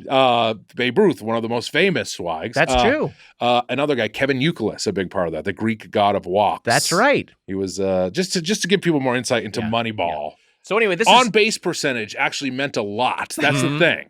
Okay, right. A walk is the same as a hit. Either way, you're getting on base, and if you don't, you never get out. You can play the game forever. So the main thing you should be your main goal should be avoiding outs. Anyway, but this was decades before Moneyball, Mitch. Yeah, this was in the early 1970s, before analytics had come to baseball, when the game was perhaps a little bit more pure. Yes, Nick, you're right. And also that poor executive that had to be played by Jonah Hill, as you're implying, who was much more in shape. I'm just standing up for big guys who have to play. I'm sure. Oh, sorry, Brad Pitt couldn't. I'm sure Billy Bean was so upset about Brad Pitt playing. I think Billy Bean was like a hunk. Billy Bean was like a very handsome former baseball player. Yeah. But I think they were kind of like, in a movie sense, having another one of those guys doesn't maybe should be different. Should be a little bit of a contrast. I could jacket to it. Anyway, Billy Bean? Yeah, well, I mean, Brad Pitt as Billy Bean. Oh, Brad Pitt. You can jacket. Look, to Moneyball the movie, you can jacket to it. Yeah. There's no doubt. I'm watching, I'm watching Once Upon a Time in Hollywood, and I'm like, I can't jack into this. And he gets up on that roof, takes his shirt off. Yeah. I can jack into that. Mhm. Anyway, so Anyway. 1970, Mhm. the Oakland Athletics. Go on. At the same time, Moneyball. I was waiting. I was just waiting. Go on. At the same time, Mhm. working as a bat boy Yeah. was the man who would become MC Hammer, and working as a Wow. ball girl was the woman who would become Mrs. Fields. Oh my God. MC Hammer and Mrs. Fields were working together for the Oakland A's organization as on-field talent. Isn't that wild? I ship those two. Is that what it's called? Shipping? Yeah, you can I ship 'em. ship those two. A team of destiny. It is a team of destiny. That's wild. You might be also, bitch. You might also be shipping yourself and Mrs. Fields? Mrs. Fields, Oh, young Mrs. Fields. Oh my God. Quite a looker. Hey, you know my catchphrase. I could jack it to that. I thought it might be Moneyball. There fuck. she is a little bit later. I got my own catchphrase wrong. I could crank it to that. She's a looker. Yeah. You made a joke. Is there a Mr. Fields? And I think I would ask that question. She's very, very pretty Did I make that joke? in the kitchen. Was that me? You made that joke. Yeah, you made that joke. Is there a Mr. Fields? Yeah. No. Because I almost said, Mitch, it might be you when you see a picture of Mrs. Fields, but I knew Wax was going to show it to you on the episode, so I didn't say it. You said, is there a Mr. Fields? I said, you ate all the cookies and you feel good, and you said, I'm not feeling too good, Mrs. Fields. I was doing the Avengers Oh, yeah, the Endgame Avengers thing. line, right. Yeah. I don't think I said that. Did you say that? Is there Maybe Mr. I Fields? did say that. It might have been Matt. Maybe it was Maybe you. I did say There's that. another one. That's her on working for the team. Jesus Christ. Also, Yeah. that's it's clearly an underage. She's like, everyone is showing me everyone's showing me horny pictures today. I wish I had some on my phone. What is that? Is that her? Everybody pull up your horny Everyone pictures. take a horny picture Mrs. and show it Fields? to Yeah, it's Mrs. Fields. Yeah. No more horny pictures. I got the crank banks filled. I don't need any more. So we talked about a few different chains that we could do here. Mrs. Fields was one of the ones you pitched. It's remarkably a chain that we've never covered in close to 500 episodes of Doughboys. I don't know how we've missed Mrs. Fields, Mitch, but this is our maiden voyage to Mrs. Fields. I don't get it. Do you have our maiden Fields trip, if you will? Do you have a? Wait, didn't you steal that from the? I stole that from the box. Stole it Stole from the box. They make that joke on the box of cookies. Fucking, you hack! You stole a bit. Carlos Mencia of stealing stuff from boxes. Wow, the box joke thief. I love it. What made you think like why Mrs. Fields? Do you have any sort of affection for this chain? A little bit, actually. I mean, Wow. I'm Wow. surprised. I am surprised. Well, the reason why is one of the things that we got is something that I just immediately when I saw that name, I thought of, which was the cookie cake. Yes. As a kid, and this may be a hot take, it may not just be my kids that are dumb, it may be me. A cookie cake was my favorite cake as a kid. it's a fun cake. I would a fun rather cake, yeah. have a cookie cake than a birthday cake, especially Wow. Can I be honest with you?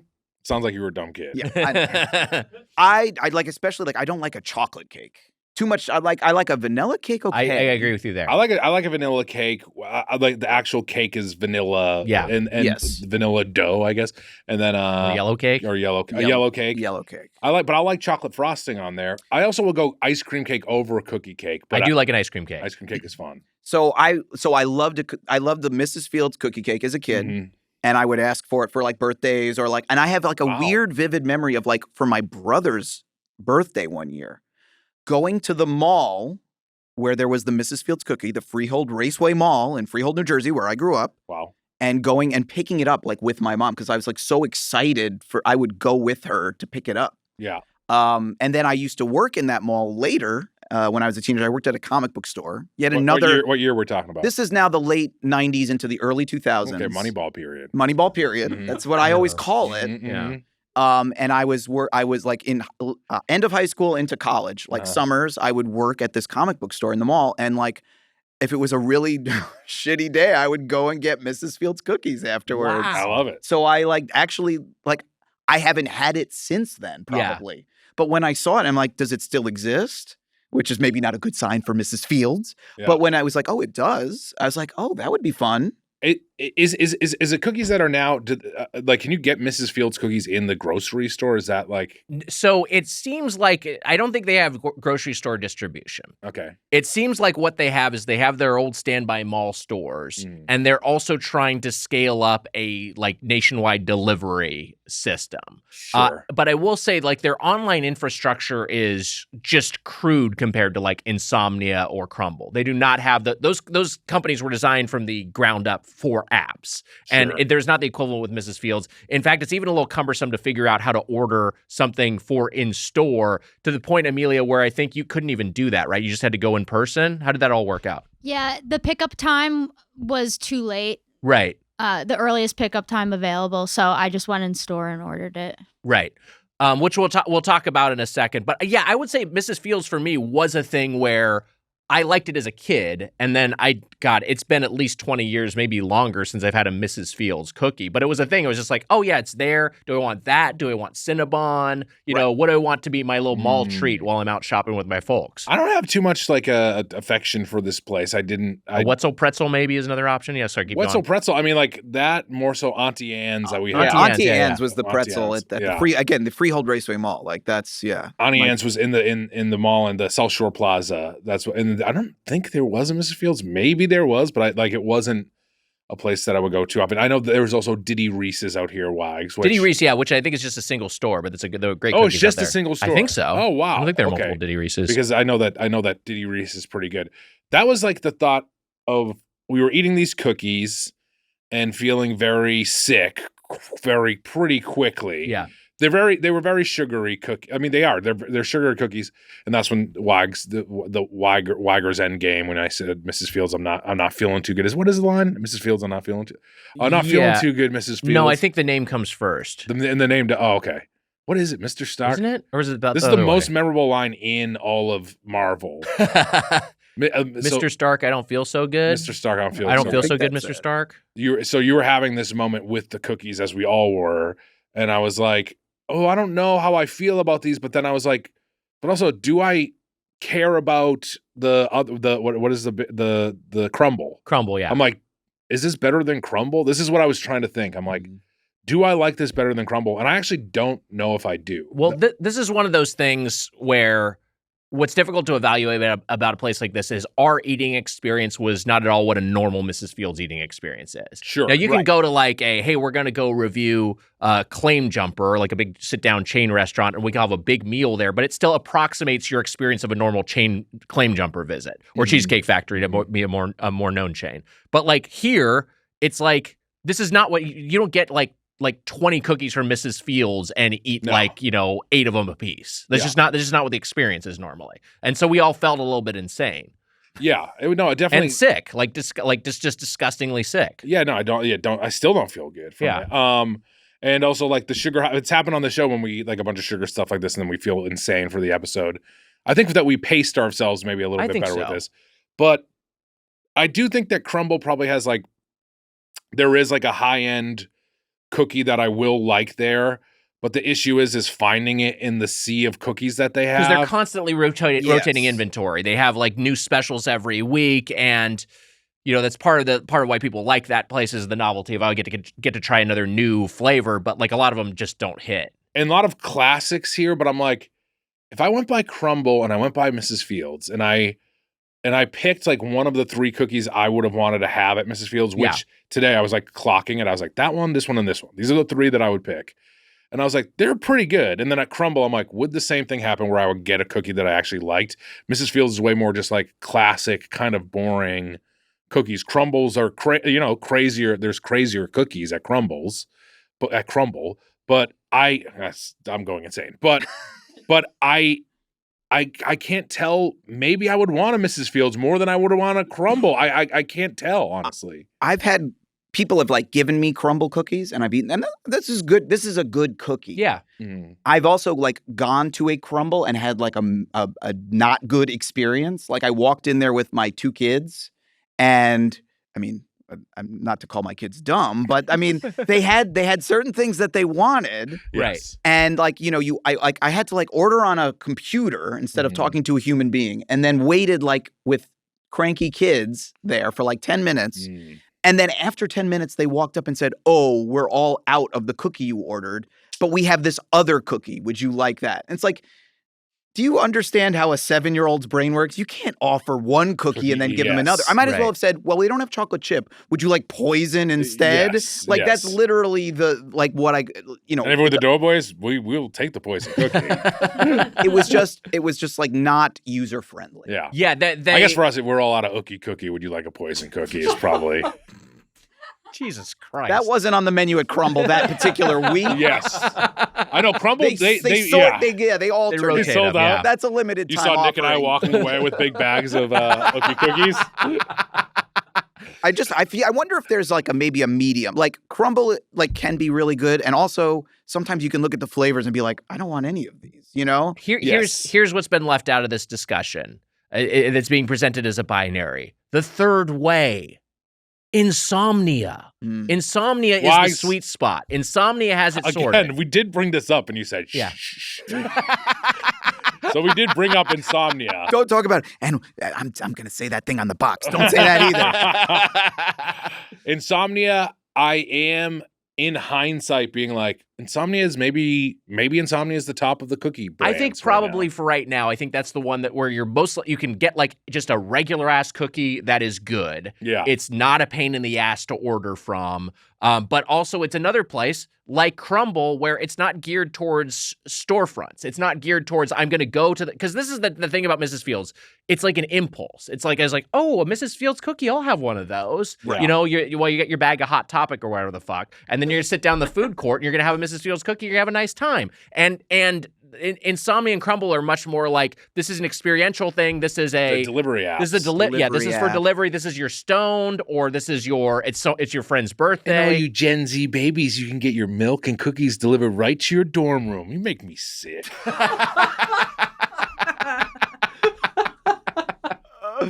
You need your baba with your milk to your dorm room? Grow the fuck up. Insomnia, the point is Insomnia is not like a mall treat. Mrs. Fields is a mall treat. It's more of a piece, again, with Auntie Anne's, as you mentioned, if you get like a sweet cinnamon pretzel from there, or Wetzel's, the West Coast equivalent, or, like a fucking Cinnabon. That's like what I think of when I think of Mrs. Fields category. And I know those aren't other cookie chains, but I don't know. I mean, they're all really accomplishing the same sort of thing. Back in my day, Moneyball days. Back in the Moneyball days, we had to walk to get our Baba milks, okay? And then we go to Disney, we'd ride Splash Mountain, okay? It just makes me sick, Wags. You got your cookies delivered to you today, though. That's true. Uh-oh. That's a good point. Uh-oh.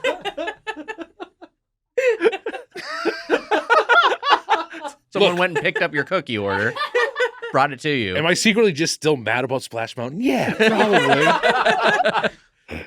Amelia, you went and picked these up from the Glendale Galleria. Also, by the way, Yes. Amelia, thank you for my Baba milk. I appreciate it. Anytime. So the Glendale Galleria, which in text message you called the Glendale Diarrhea, was that autocorrect or was that that was an artistic choice? That was an artistic Okay, choice. got it. Nailed him.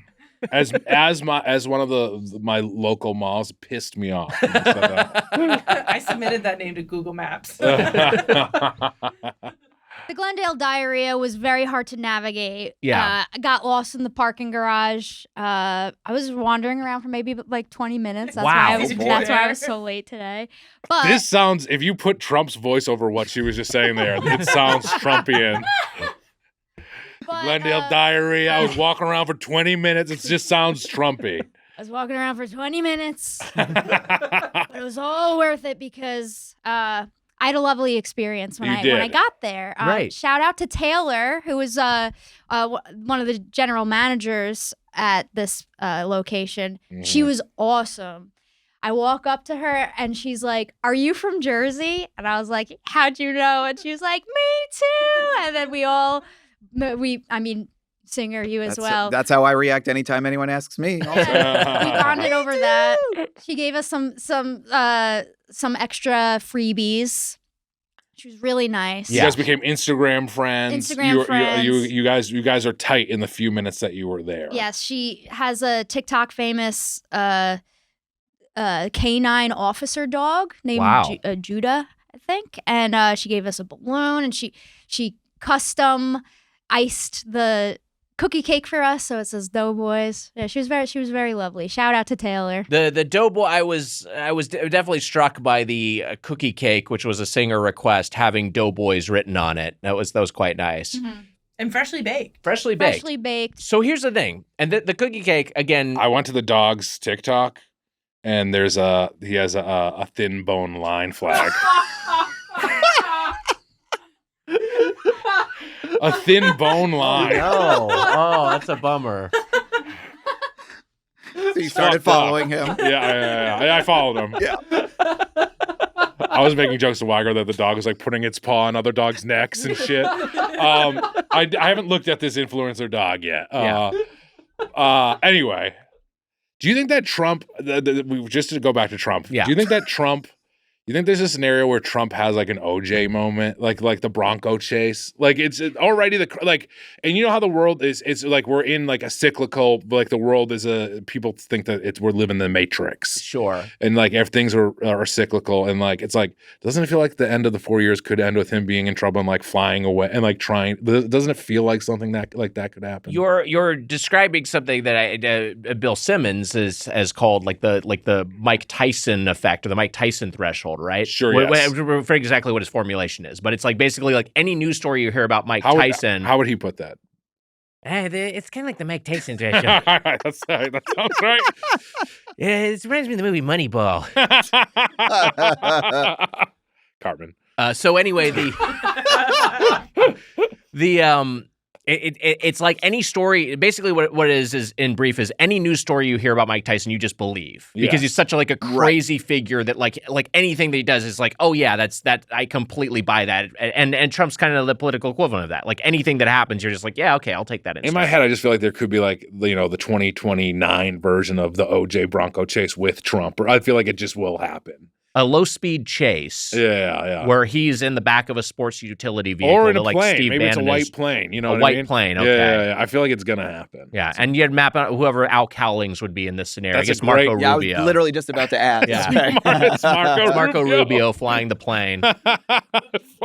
You heard it here first. I think it will happen. Could happen. But all right, sorry to sidetrack there, Amelia. You had a blast at the Glendale Diarrhea. Glendale Diarrhea.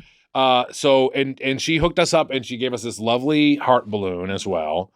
I inquired if there was a Mr. Fields, I guess, about her, and that she's happily married. Yes.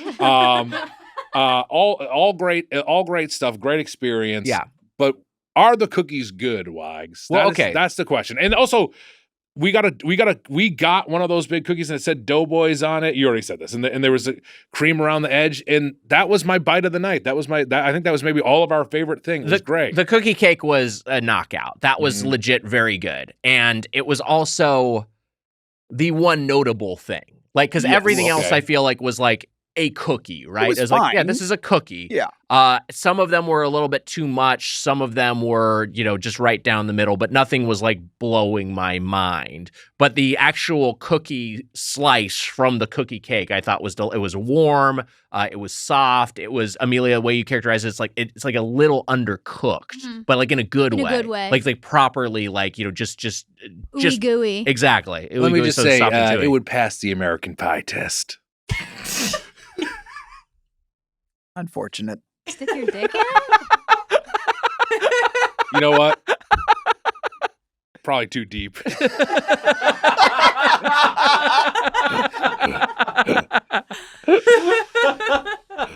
People are going to need to Google like what this thing looked like if they've never had one to see why that was so like a funny. Flatbread pizza. Yes, I mean to me, you said I requested. Like I literally was when we were figuring this out. I emailed. I was like, if I could ask for one thing, you got to get a cookie cake because it was the thing that I actually really liked from here.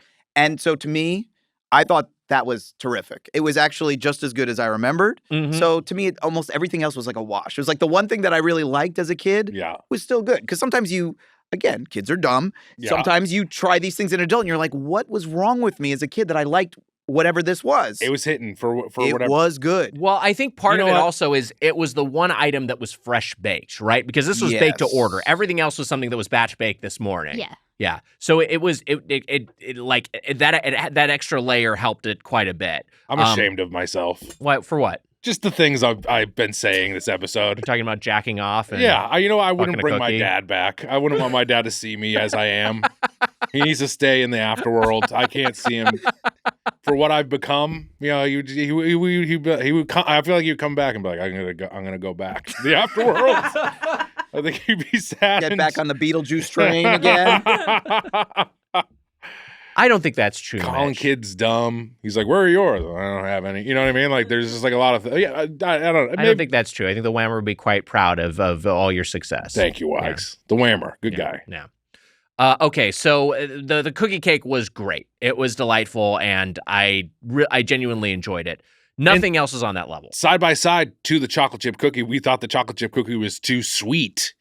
Weirdly, like the chocolate. Look, Well, no. Okay, so here's the thing. There's semi-sweet chocolate, which is used in the cookie cake, and then there's also milk chocolate, which was used in the cookies. So and the the milk milk- chocolate is just a little bit too. Yeah, You could actually taste the sugary. You difference could taste the between the difference. two. It Yeah. wasn't just like a big cookie versus a normal size cookie. there were nut cookies you could not eat, right. and I'm gonna say this. I don't know how you feel. The peanut butter cookie I liked a lot. Let me just run through all the classic Okay. cookies because I have the full list here. Semi-sweet chocolate chip, milk chocolate chip. That was the one that was a little too potent for us. Semi-sweet with walnuts, sugar butter made with M&M's candies, cinnamon sugar, white chocolate macadamia, oatmeal raisin with walnut, peanut butter, and triple chocolate. The triple chocolate one, I guess it was white chocolate, but they seemed more like marshmallow chips, didn't they? Like they Yes. didn't really have like the flavor or the texture of white chocolate, which I'm not a fan of. Didn't taste at all like white Yeah. chocolate at all. I don't know what was No. going on there. I liked that cookie though. I don't know how you felt, Matt. But also, how did you feel about the rest of the peanut cookies? I didn't even care about. By the Yeah, way, they I was were- like, whatever. Yeah, the peanut butter was good. Yeah. The other cookie that I thought was pretty good was the Snickerdoodle cookie. I like the Snickerdoodle. Snickerdoodle quite a was bit. that was decent. pretty good. Yeah. It felt like stuff that was, less sweet, quote unquote. Like I think you mentioned this. Yes. Like wasn't overloaded with the milk chocolate or whatever, and some like the frosting was overwhelming on the cookie cake. But when you're eating parts of the cookie cake that didn't have the frosting on it, was great. The cookie. What would you call that? Cookie pie, the cream. So that was a different menu item the, we like, got. sandwich cookie. And yes, they have a sandwich cookie, which we got with two confetti Sandwich cookie, of cookies. course. Yeah. that had a bunch of blue jizz between them, and that one was ungapachka. It was really unpleasant to eat. It was Yeah. just way too sweet, and it was also like the thin layer of whipped topping or of cream of icing around the cookie cake. Like that was the right proportion. You want just a Yes. little bite of it. Just You a don't little want bit. you don't want it to be immersed in like every like chomp. It was way too much. Yes. The layer of jizz, as you put it, Yeah. in that was thicker. Sorry. was thick. But Sorry you're here. it was thicker than the entire cookie cake. Yeah. Yeah. Just that layer Yeah. of goop Yeah. was too much. Yeah. Also, what do you know about this blue jizz? What's the inside scoop here? What do I know about it? Yeah. Like, how is this made? Is it not? Is it Navi? That's what unobtainium is. Unobtainium is just Navi Yeah, jizz. that's all it is. Wow. No, He's a it's genius. It's a yeah, he is a genius. It's a I really did not like that. And similarly, the mega cookies, which is another thing. So a mega cookie is, I believe, designated as, yes, here, I'll read the copy. 3 times the size of our regular cookies for 3 times the It was kind of like a scone form factor. Yes. Like it was like very thick, very dense. Yeah, like a hockey puck. I was sort of actually thing. weirdly okay with the mega cookies. They didn't bother me too much. It was loaded. Like, could you eat a whole one of those though? No. Because we each had like an eighth of it, and it was Yeah. like, wow, that is a lot. You know, it's and maybe that's what it's designed for. Maybe it's like the crumble thing where you're supposed to split all these cookies into quarters. You're not supposed to eat an entire quarter. You're supposed to have 1/4 portion, to quote Ungar Plutt. our favorite here. Yeah. Another Where is reason he? Galaxy's Edge isn't good. He's not there. Unkar Plutt Plutt should be there. Unkar Plutt should he should be at any food he stand, like should be arguing serving over how the much you have. food. Everyone's exactly. favorite character. Yeah. God. Yes. So, yeah, sadly, one of the best characters from the Star Wars movies. Deus, how do you feel? First of all, how do you feel about Unkar Plutt? Second of all, how did you feel about these cookies? Casey, we'll start with you. Unkar Plutt. I love Unkar Plutt, one of the best characters in Star Wars. Okay, perfect. Thank you, Casey. Yep. Everyone agrees. And the cookies were way too sweet. I'm actually I feel like I've got heartburn because of all the sugar. I'm still feeling the cookies. Kind of like a hummingbird, sort of haze to everything. It's the feeling in the back of your throat, jowls, whatever that happens when you have too much sugar. It's just kind of lingering. I was I feel like I need to go bite a hot dog or something to you said this. reset my palate because it was so sweet. I didn't really try much other than that cookie cake because it was so good, but the chocolate was still soft and warm. It was perfect. And I love that I tried to bite the snickerdoodle. That was awesome. Great. And Unkar Plutt? Oh yeah, best character in Star Wars. Wow. Undisputed. Perfect. All right. Great. Thanks. Amelia, what do you think? I think Unkar Plutt is the best character in Star Wars. Wow. Clean sweep. And Clearly does not know what the fuck Unkar Plutt is. For some reason, your lie came out the most. I believe those two. And I only had a slice of the cookie cake and then a bite of the chocolate mega cookie. Yes, so we had both the chocolate chip mega cookie and then an M&M's mega cookie. Oh yeah, I had a bite of each of those. Yeah. The mega cookies were too sweet. Too much, yeah. The cookie cake was delectable. It was really good. Okay. It was funny. Emma was like, do you ever, you know when you eat a sweet like this and then you want to take a bite of a hot dog? And it's you're asking the Doughboys if we have the feeling of wanting to take a bite of a hot dog? I don't even know 100%. Always. It just felt hot dog just felt like the exact opposite of a sweet cookie. Yes. I would have loved to bite a hot dog at that I want moment. a hot dog so fucking bad. We went to, what were you going to say? I was just going to say these mega cookies. Yeah. I thought the taste was good, but they looked very unappetizing. Really They did look unappealing. unappetizing. It really looked like you took a roll of cookie dough and you cut the wrong amount. Yeah, and just right. shoved it on in an oven, and it came out. I mean, it was hockey puck is not. It's not thick enough. It was 2 hockey pucks. Yes, right. But they weren't half a softball. They weren't hard or anything. No, they weren't. But they looked like taste- they would be hard. They looked like they might have a little crunch to them. They tasted fine to me. They're I mean, I was but again, you could not eat a whole one of those. Yeah. Let's also talk about something that's. Hold on a second. What were you going to say? We were talking hot dogs. We almost. Oh yeah. Okay. Actually, this is related to the other thing I was going to say. So we went to Moneyball. Yeah. So the Oakland A's were a struggling franchise. So we went before we went to Legacy FX. Our buddy Griffin was in town, and me and Ben Simpson and him were going to meet at a Costco, which was nearby. Yeah. And I get there first. Food court is closed. Oh, Yeah. It's a fucking nightmare. I didn't even know that was possible. Food court was closed, and it was closed for renovations for 6 months. So I don't know what to do. So we audible. Ben Simpson knew a Mexican restaurant, and so we went to the Mexican restaurant there. We all met up. Yeah. One of the weirdest in-restaurant experiences. The food was good, but it was just strange things kept happening. I've been to that restaurant. You've been to that restaurant. The food is good. Did it feel like though you were you'd gone to the other side? No. Because it was really strange. First thing we asked a waiter at a certain point, hey, can we order? And the guy was confused by the request. We just asked him if we could get some new tires. It was we're in a restaurant. Can we order, whatever. I thought we were very, very polite about it. But that was fine. Ben Simpson gets a Diet Coke. Yeah. He has a Diet Coke, finishes Diet Coke. They bring it to him in a can. He asks for a refill and she says, okay, the second one will be Pepsi. Is that okay? Switched him to Pepsi for the refill? That's bizarre. That's their store policy because it's cheaper or something? That's insane. So confusing. One per customer. Yeah. One per customer. In cans, yeah. They just buy them at Costco and that's just what they have? Maybe that's what happened, yeah. I was like, what the fuck is this? Meanwhile, me, Casey, and Emma were at Legacy FX for 25 minutes waiting for you guys to come. And Dutton, Casey, and Emma. That was there. And when they switched... Oh, you weren't there. No. Oh, I'm Anya sorry. was there. Anya was there. Anya was there. Yeah. Sorry. Mitch mixing up the women at Headgum. Oh, my God. Chameleon, Get his no, ass. It's fine.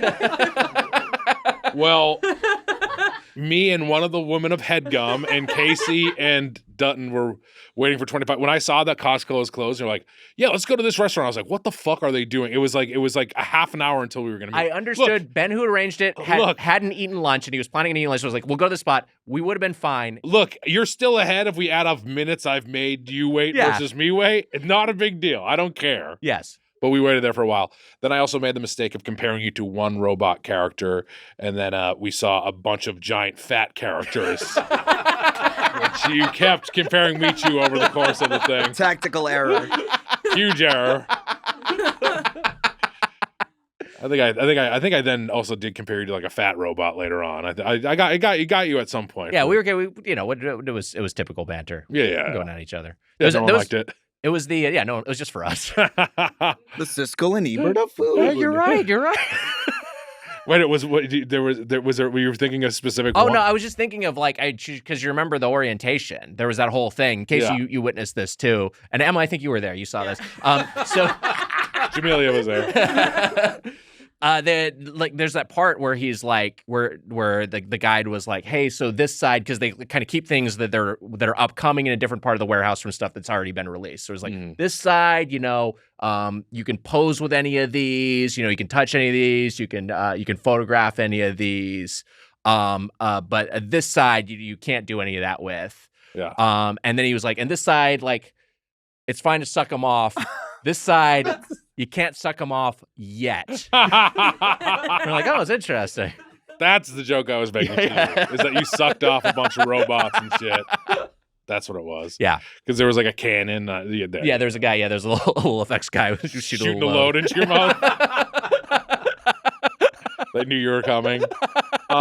Anyway, thank you, Legacy Effects. Thank you, Legacy Effects. Had a great time. Wise, you were going to say something. We were talking about the thick cookies, and then we got sidetracked again here. You were getting cookies. Let's see. Well, I guess the just mega cookies pass the American Pie test. the mega cookies definitely passed the American Pie easily test. with flying colors. No, I mean way too deep. For Mitch, that's like drilling to the Earth's core. They were, I mean, compared to the cookie cake, they're what, like 7 times thicker? They were very, very thick. Yeah, at least. Yeah. Oh, I know what it was. And this it goes back to Costco. Yeah. Thank you, Mitch. So the Oakland A's payroll was the lowest in the league. No, so the compare the mega cookie to the current zeitgeist showstopper in the dessert world, the double chunk chocolate cookie from Costco. I'd rather the double chunk at like 6 days, what I'm trying to say. 7 days a week over that one. I couldn't land the plane there. 9 times out of 10. 9 times out of 10. 6 Thank you. That's what I'm days looking out of for. 7. That's what I'm looking for. But it sounds like 10 times out of 10. 10 times out of 10. I'd like any day. That's what I was trying to say. It's like so much better and it's so much cheaper. And so, what's the point of this thing? You know what I mean? Right. Yes. Yeah. No, I agree with you. Hey, buddy, like this crew neck, like Mitch's hoodie, like Mitch's shirt, like my hat? It's all from our partners at Kinship Goods. That's right, Wise. Kinship Goods got all the goods, the Doughboys goods. Check it out. We got some soft sweatshirts. They're very comfy. My sister just texted. She said it's the softest sweatshirt she's ever owned.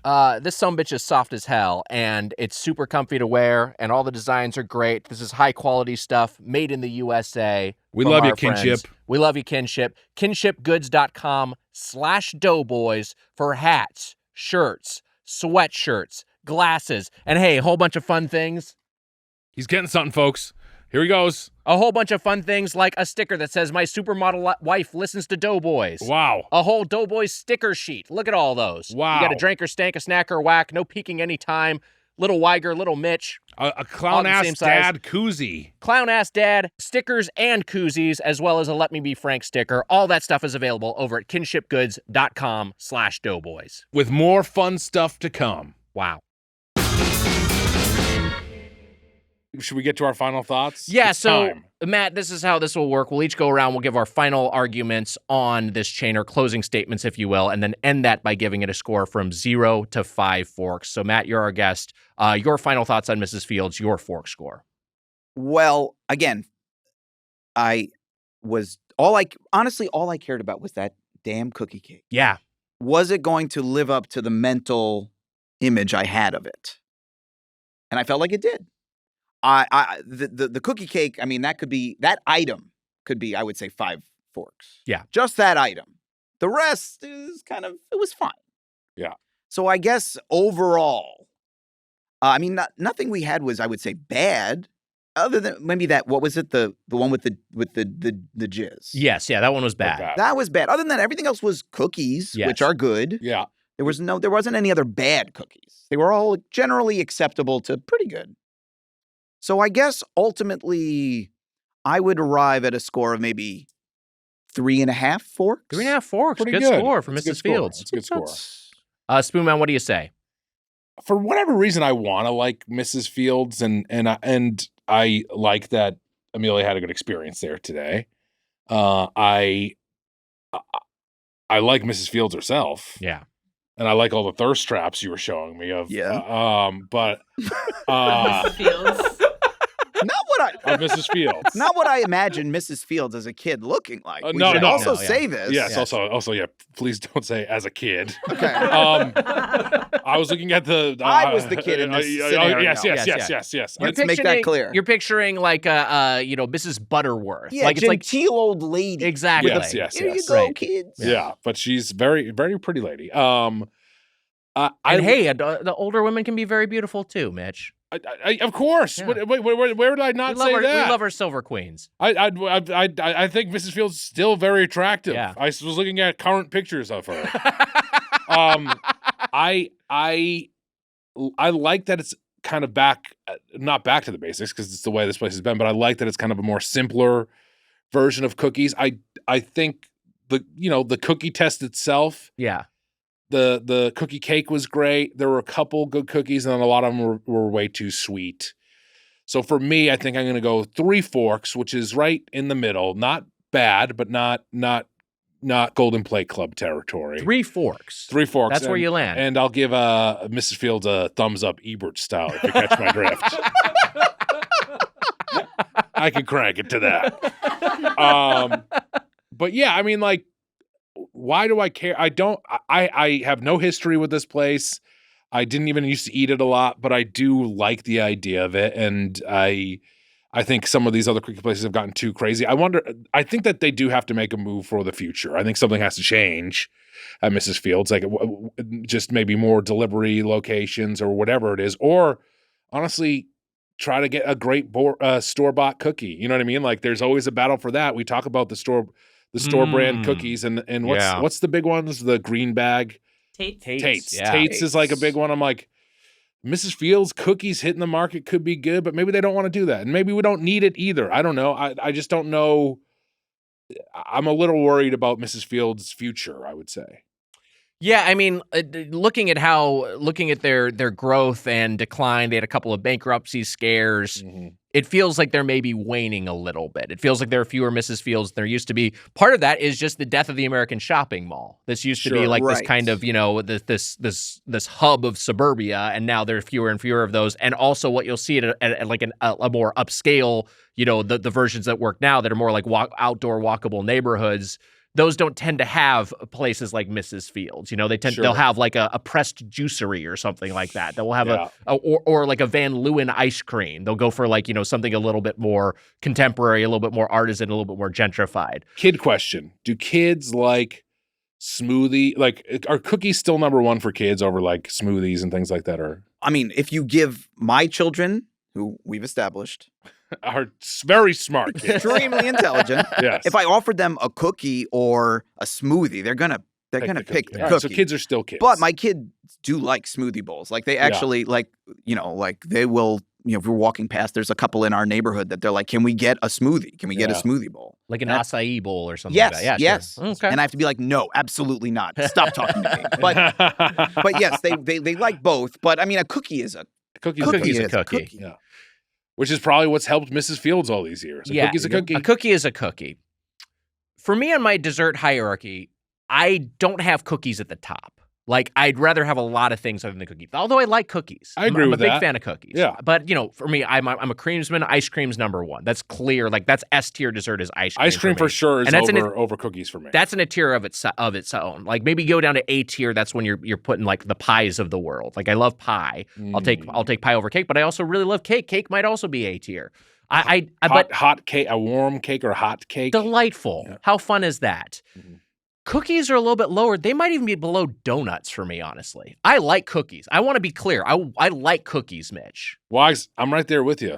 I would normally be like, you don't like cookies and kind of like get you mad and try to dig into that a bit. Yes, but I donut over cookie, of course. Yeah. Of course. Yeah. Yeah. So I mean, cake like, over cookie, pie over cookie, ice cream over cookie. Yeah. I'm with you on all of them. Once we get to like cinnamon roll, that's where I'm like, I'll take a cookie. I mean, like once we get to, I'm trying to think of what else. Yeah, cinnamon roll, yes, I agree. So I'd take a cookie over a cinnamon roll. What am I missing? What are the big dessert categories? Churro over a cookie. I think I would take a churro. I would definitely take a churro over a cookie. Costco swapped out the churro for the double chunk chocolate cookie, but that's not a fair 1-to-1 because it was like a fine churro and the double chunk chocolate cookie is outstanding. Mm-hmm. So it's like, that's not a Sounds clean like maybe swap. we both don't like cookies that But much. I do like cookies. I do really like cookies. Like, I'm a fan of cookies. I want cookies to be good. And I love like I love like a small cookie shop. I love like an independent bakery. I love all cupcakes versus cookies. Cupcakes for me. I would do cookie there. I do cookie there. Yeah. Cupcake. Yeah. Come on. I think I do cookie over cupcake. All right. I don't agree. Again, Siskel and Ebert of food. Right there. 100%. We might as well revisit this. Are cupcakes more a cake or pie? Oh, Jesus. Pie. Mitch thinks that cupcakes are pie. In what way? Pie and cupcakes over. I'll say this: pie and cupcakes over cookies for sure. Yeah, but you also think cupcakes are will pie. you choose pie over cookie? He's deflecting this question. Yeah, you're deflecting the Left question. I'm to asking you: right. would you choose pie over cookie? Yeah, I would. Then you choose cupcake over cookie. Same difference. The mega cookies were whatever. The classic cookies were. Oh, I thought they were fun. MAGA cookies. I'm going to lower my score. The classic cookies were fine. Like, they were mostly fine. I mean, like, honestly, I feel like you could go to not in the regular aisle, but maybe in the bakery section of a grocery store. You could probably find some cookies that are approximate level of Mrs. Fields. Like, they're not. They're those are still good. But they're not blowing my mind. They're not knocking my socks off. They're comparable. Yeah. The cookie cake was legit very, very tasty.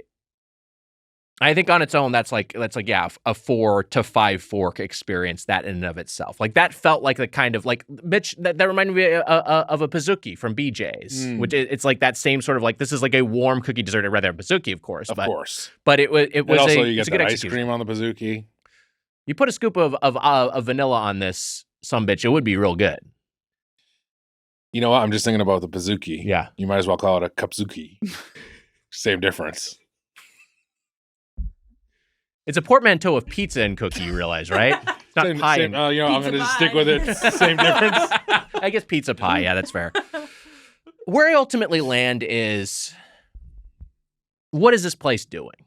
Like, I guess it's just kind of like a concept that maybe is a relic of a different age, and it's still doing things fine, but they either need to modernize, or I think they need to, they need to like kind of reorient their business plan to be towards what people want from cookies now, which is like, we want gift boxes, we want stuff delivered. I want to be able to be sitting at home and be able to have a box of Mrs. Fields cookies arrive in a half hour or whatever the fuck. Like, I think that like, as far as what adjustments they could make, I think it's just accepting their fate and accepting their fate as someone that's going to have to be more like a crumble, more like an insomnia in order to continue to exist. And I don't think the quality of cookie is good enough to justify a special trip. You know what I mean? Like Mrs. Fields is basically the only time you have a Mrs. Fields is of like, I'm in front of a Mrs. Fields and I want a cookie. Like, that's the one situation. I'm not going out of my way for a Mrs. Fields cookie ever. Like, even after this mostly positive experience. But it did seem like the service was very good, Amelia. Mm-hmm. It did seem like they really accommodated us, and I can't really say anything outwardly negative about this. It was just all kind of fine. And I guess where fine probably lands us is in the 3 fork range. Yeah. I think we're just kind of ballpark buds here. I think Mitch, you and I are in the hand-holding club because I think we're all hovering around 3 forks, and I think that's pretty much what Mrs. Fields deserves. Yep. Yeah. And we appreciate, I mean, look, the customer service bumps it up to... Yeah, shout out to Taylor. 3 is not a bad score. 3 is a good score. It's not a bad score. And I stand by the thing of like, would I get a cookie from here or for Crumble? I don't know. You know what I mean? And Crumble clearly is a thing that's more known than Mrs. Fields, or is more popular than Mrs. Fields, I should say. I'd rather have Mrs. Fields than Crumble. I would rather have Insomnia than Mrs. Fields. It will be interesting to see whether these new chains, because Mrs. Fields, I didn't even know if it was still around, to be honest. But it's endured. It's still there. So will these new chains last as long? That's the interesting thing. I do wonder. This is like a cookie. It almost feels like we're in a cookie boom or a cookie phase. A little bit. And I kind of feel like Crumble is the one that's going to burn a little bit too brightly. Whereas Insomnia is a little bit less like Crumble's just going for over the top. Like here's like a fucking big ass cookie. It's really expanded. And it's like wildly expanded. I think that one is probably due to receipt. One last question. Do you still feel like shit? Because I do. I feel really bad. I feel truly terrible. Yeah. I feel great. Oh, all right. Yeah. Fuck you. Sorry. I'm glad you feel good. I'm just mad I feel bad. Hey, it's time for a segment. We've got a food stuff, and we're going to decide if you can put it in your mouth or should put it in your mouth. It's Snack or Wack. Should we not do this? I mean, let's do it. Because I just realized we're having sweet on top of sweet. This is the complete opposite of what Emma said of wanting a hot dog. We've got more desserts here. How many flavors are there? This is the Jelly Belly Cold Stone Creamery collab. 1, 2, 3, 4, 5 jelly beans. 5 different jelly beans with ice cream flavors, I guess. Is that what they're doing? Mitch, does it have the ice cream flavors on the bag? It does. It does. It has chocolate devotion, chocolate ice cream, chocolate chips, brownies, and fudge. Okay, come on, Jelly Belly. It's just a fucking chocolate jelly bean. Different flavors of jelly bean. I was like, so it's a chocolate bag. No. That's just one bean. That's why I'm saying, come the fuck on. Our strawberry blonde. This seems like even like this seems like a crazier names than they even give the ice cream at Cold Stone. Does Cold Stone do is there our strawberry? Maybe there is. Our strawberry blonde is strawberry ice cream, graham cracker pie crust, strawberries, cream, and whipped topping. Birthday cake remix. Okay, I'm a birthday flavor fan. Cake batter, ice cream, rainbow sprinkles, brownie, and fudge. So brownie and fudge in there. Which I feel like, why add that in? Ooh, Jemmy likes Chef Kevin for some reason. I mean, plenty of reason to like Chef Kevin. Yeah, sure. To be clear. Apple pie a la Cold Stone. French vanilla ice cream, cinnamon, graham cracker pie crust, apple pie filling, and caramel. Mint, chocolate chip. What's going on? I'm just shocked at how many things you're listing off. I can't believe you're still talking. Bill's even reading for 90 seconds straight. Mint, chocolate chip, mint ice cream, chocolate chips, brownie, and fudge. That's 5? That's so there's only, that's the 5 jelly beans. 27 of these jelly beans are 110 calories wide. So if we only eat 5 of them, we're in good shape. Okay, so you're going to try to individually portion out 5. I'm going to get one of each for myself, and then I'll let you guys do the same. This sucks. Do you want me to just pour some in your hand right now, Matt, so you can? Yeah, sure. I think you'll get all of them if I do that. Singer Cold Stone sometimes does these collabs. This is one I missed. I don't know if you experienced the Barbie the movie Cold Stone. I don't think I ever got to eat it. I never got it myself, but I did see a picture. Yeah. Not as horrifying as someone, I don't think it was in the United States, but someone made a Barbie burger with some sort of pink sauce. Oh, I hate that. Yeah, Sounds it awful. looked truly horrifying. Yeah. So we're supposed to have, based on what you read, we're supposed to have 800 flavors. This is confusing because I think I got all of them. 2 of them look very similar, I believe. Okay, I think I have 5 flavors there. That looks like. Oh wait, then I don't have one of them. That's what that's. Because I'm missing. Oh, I'm missing I don't have this one. I don't have an orange one. This is insane. Maybe we should have split these up earlier. I didn't realize. I didn't realize. Okay, I got. Do you think there's actually 3 of each flavor in there? I now have all of them. Maybe this one. This? I can get you. I can get you that Okay, one. get me Here, that here, one. here 'Cause you then go. You I don't might care. have. There you go. Now I have 6. Yes. There are 6. No, there is only 5. So I think just some of them look weird. Okay. Here, Wags. Good luck. I mean, Okay, I good. just don't. I don't know what to say here. Are we I'm gonna taste one. I'm tasting one right now. Which one did you taste? Does it matter? I tasted the apple one, and the apple one. You know what? They Just kind of they look the same. they have the coloration of bird eggs is the issue. So they've kind of got different colored spots is how you designate them. Mhm. So there's like a pink one. There's 2 different like yellow shades that have like different kind of spots, and it's you have to get pretty granular. I think I'm gonna eat the chocolate one last because it just seems Okay. like we. I ate the green one. That's mint. Yeah, how was that? Minty. It is minty, Does it taste like a mint ice cream? kind of. Cool. I think not knowing this was mint chip going in, I don't know if I'd figure it out. I guess a little bit. Same goes for the apple. The apple pie-ish one. Yeah, that one was more sciencey to me. It's sciencey and also it's just kind of like a vanilla apple flavor. It's not anything. It doesn't remind me of ice cream at all in any way. Uh-oh. I'm gonna spit. Oh wow. Wow, which one? The mint? That's a mint one. I don't really like it. I feel Or try like the it's chocolate pretty devotion. rare that you guys actually just spit food out. So it must have been nasty. Which one are we trying here? I'm doing chocolate devotion now. Okay. Oh, the mint one's bad. Yeah, mint one's bad. Mint one, I'll say this. The mint one does so far taste the most like Right. mint chocolate chip ice cream, but bad. Well, A bad chocolate version. devotion I can tell tastes like a brownie. Yes, agreed. Okay. I don't like jelly beans. Is that heretical to say? I don't fucking like No. jelly beans. Well, they're very close to the gummy texture, which you don't like inherently, like Yeah, I that say gummy sticky ain't yummy. texture. Yeah. And these, I Hold don't on a know if I second. would say a jelly bean is gummy, Yeah. but it's a sticky candy. It like sticks to your teeth and stuff. I'd rather have a gummy than a jelly bean. Good. I Agreed. agree with Agreed. that. See, I love Jelly Bellies. I've changed my mind. I'm What, going do to you wanna try these? I'm going to try No. I'm going to try. I like the classic Called your Jelly bluff. Bellies. I don't like the weird flavors and stuff. I like going like when you can like make your own bag of flavors at the store. The chocolate one's not good either. I changed my mind. I went for it after the mint. I'm having strawberry blonde. Oh, the chocolate one's really not good. None of these are good. These fucking suck.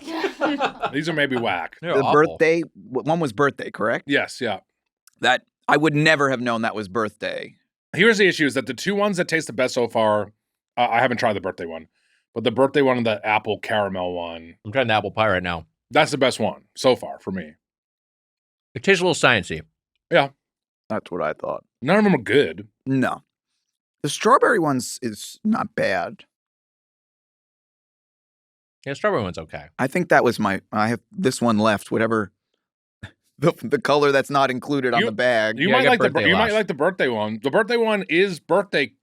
The birthday one is birthday cake flavored. I do like birthday flavor.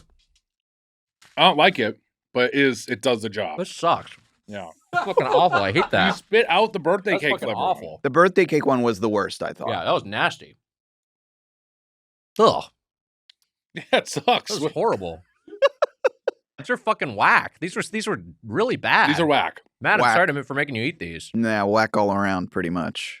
You would rather eat in like the booger flavor ones that they have with that the Jelly I don't Belly. like those Jelly novel Belly, you're ones. just fucking gross. Fuck out of here. I don't need this shit. I don't need your What the fucking fuck's your weird ass, issue, Jelly nasty ass Belly? beans. And then you also got these weird, like fucking collab beans. Like, what do you got here? You got the chocolate devotion, chocolate ice cream, chocolate chips, brownies and fudge. You got the all strawberry blonde, strawberry ice cream, graham cracker, pie chunks, strawberries. I'm Oh so no, the I'm hard so, drive ran out of space. wait. Wax, what are the calories on those guys? Let's see.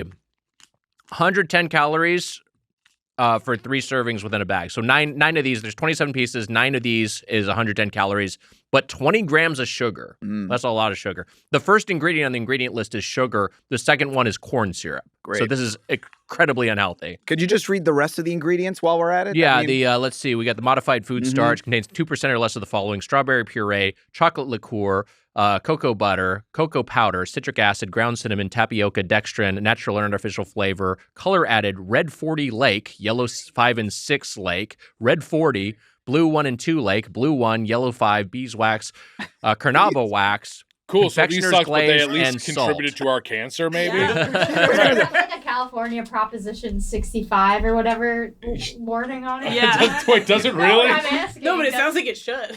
Thanks for inviting me, guys. We're sorry. Enjoy your cancer. Wow, you can take the factory tour. Call 800-JB Beans. That's 522-3267. We should do that. Let's do We that. should do that. Hey, we hate what you're doing here. This company sucks. Why do you guys suck? Is this where you make the crappy jelly beans? I remember Jelly Belly. I remember when Jelly Belly burst onto the scene. I feel like, or at least when it was like when it became a big thing of like, these are like, there's crazy flavored Jelly Bellies. Yes. And I feel like it was almost like back in the day, it was that sort of thing of they had a guide of what the flavor. It felt almost fancy. It was Yes, like yeah. fun. Yeah. What flavor is this? We used to be able to get the boxes where the flavors were all separated and there was like a map and Yeah, it was like right. a whole thing, and that's no Are fun. those good, or is I mean these sucked? I don't There's like a 'em. candy store in Maine, in Kittery, Maine, called Yummies, and I'll go there sometimes with my family. They have a bunch of like old candies, but they have like a wall of Jelly Belly flavors, individual flavors, and you can just like, and you can fill your own bag with the flavors that you like, so you can like make your ultimate mix of Jelly Bellies. And my brother loves doing that, so we'll go do that. That sounds and fun. That's fun because then you know you like everything in the bag, and you can kind of just like have a good time with it. But like, I don't like these. These are weird. I don't like any of that. I'm gonna call off dinner with Koalik. That sucked. There's a whack. Whack all around. Whack. Big whack. Even Unfortunately, strawberry, big-time the one whack. that I would like the most, I was like, Yeah. this is not good. None of them are good. Yeah, that was a bummer. Hey, just like a restaurant via feedback, let's open up the feedback. Today's email is from Max from the Midwest. Max writes, on your recent episode for Chuck E. Cheese with Griffin Newman, you gave Amelia shit for saying Lin-Manuel Miranda wrote one of the songs. A quick search of the Cheesy-pedia reveals that he did write the song. Wow. Hashtag Justice for Amelia. The song is Jordan Fisher featuring Lin-Manuel Miranda, You're Welcome. My question is, if you could write a historical food-themed musical with Lin-Manuel Miranda, what would it be about? Thanks. Shout out to my lovely wife, Caitlin. Let me look at this link real quick. The link is expired? But I clicked it the other day and it Wait, worked. are you responsible for sending this email too? I picked it.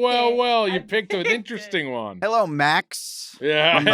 From the Midwest. Oh wait, I have a link that does work. Okay. Is it Max Rebo? I did some digging, and Oh, the yes, song, Max Rebo. one of the songs that I thought was Lin-Manuel Miranda was written by a man named Eric Neal. Okay, hold on a second. So you're wrong? Maybe. But he did write But- a song for Chuck E. Cheese that they play at Chuck E. It Cheese. could have been the one that we saw. Are we sure?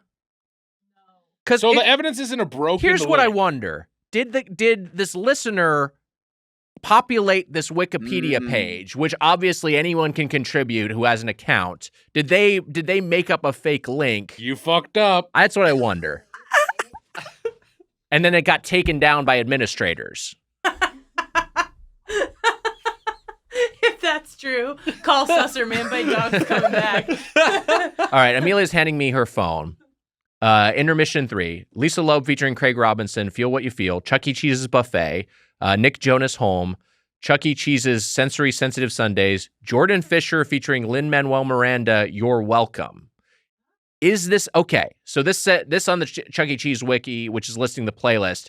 But is that an original song for Chuck E. Cheese? Or is that just a Lin-Manuel Miranda song collab that happens to be featured on their playlist? I'm not sure, but I'm willing to take the credit for being right.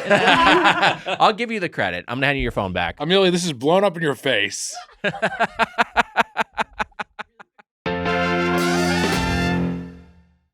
Okay, so we're back. Okay. Emma and Jemmy have quit the pod.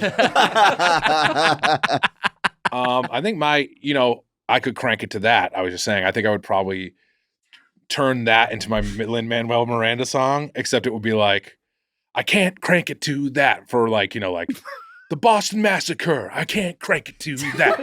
This is more like Meatloaf. Yeah, that's what it says. Right, sure, it sounds a little bit like I would do anything for love. Yeah. Yeah.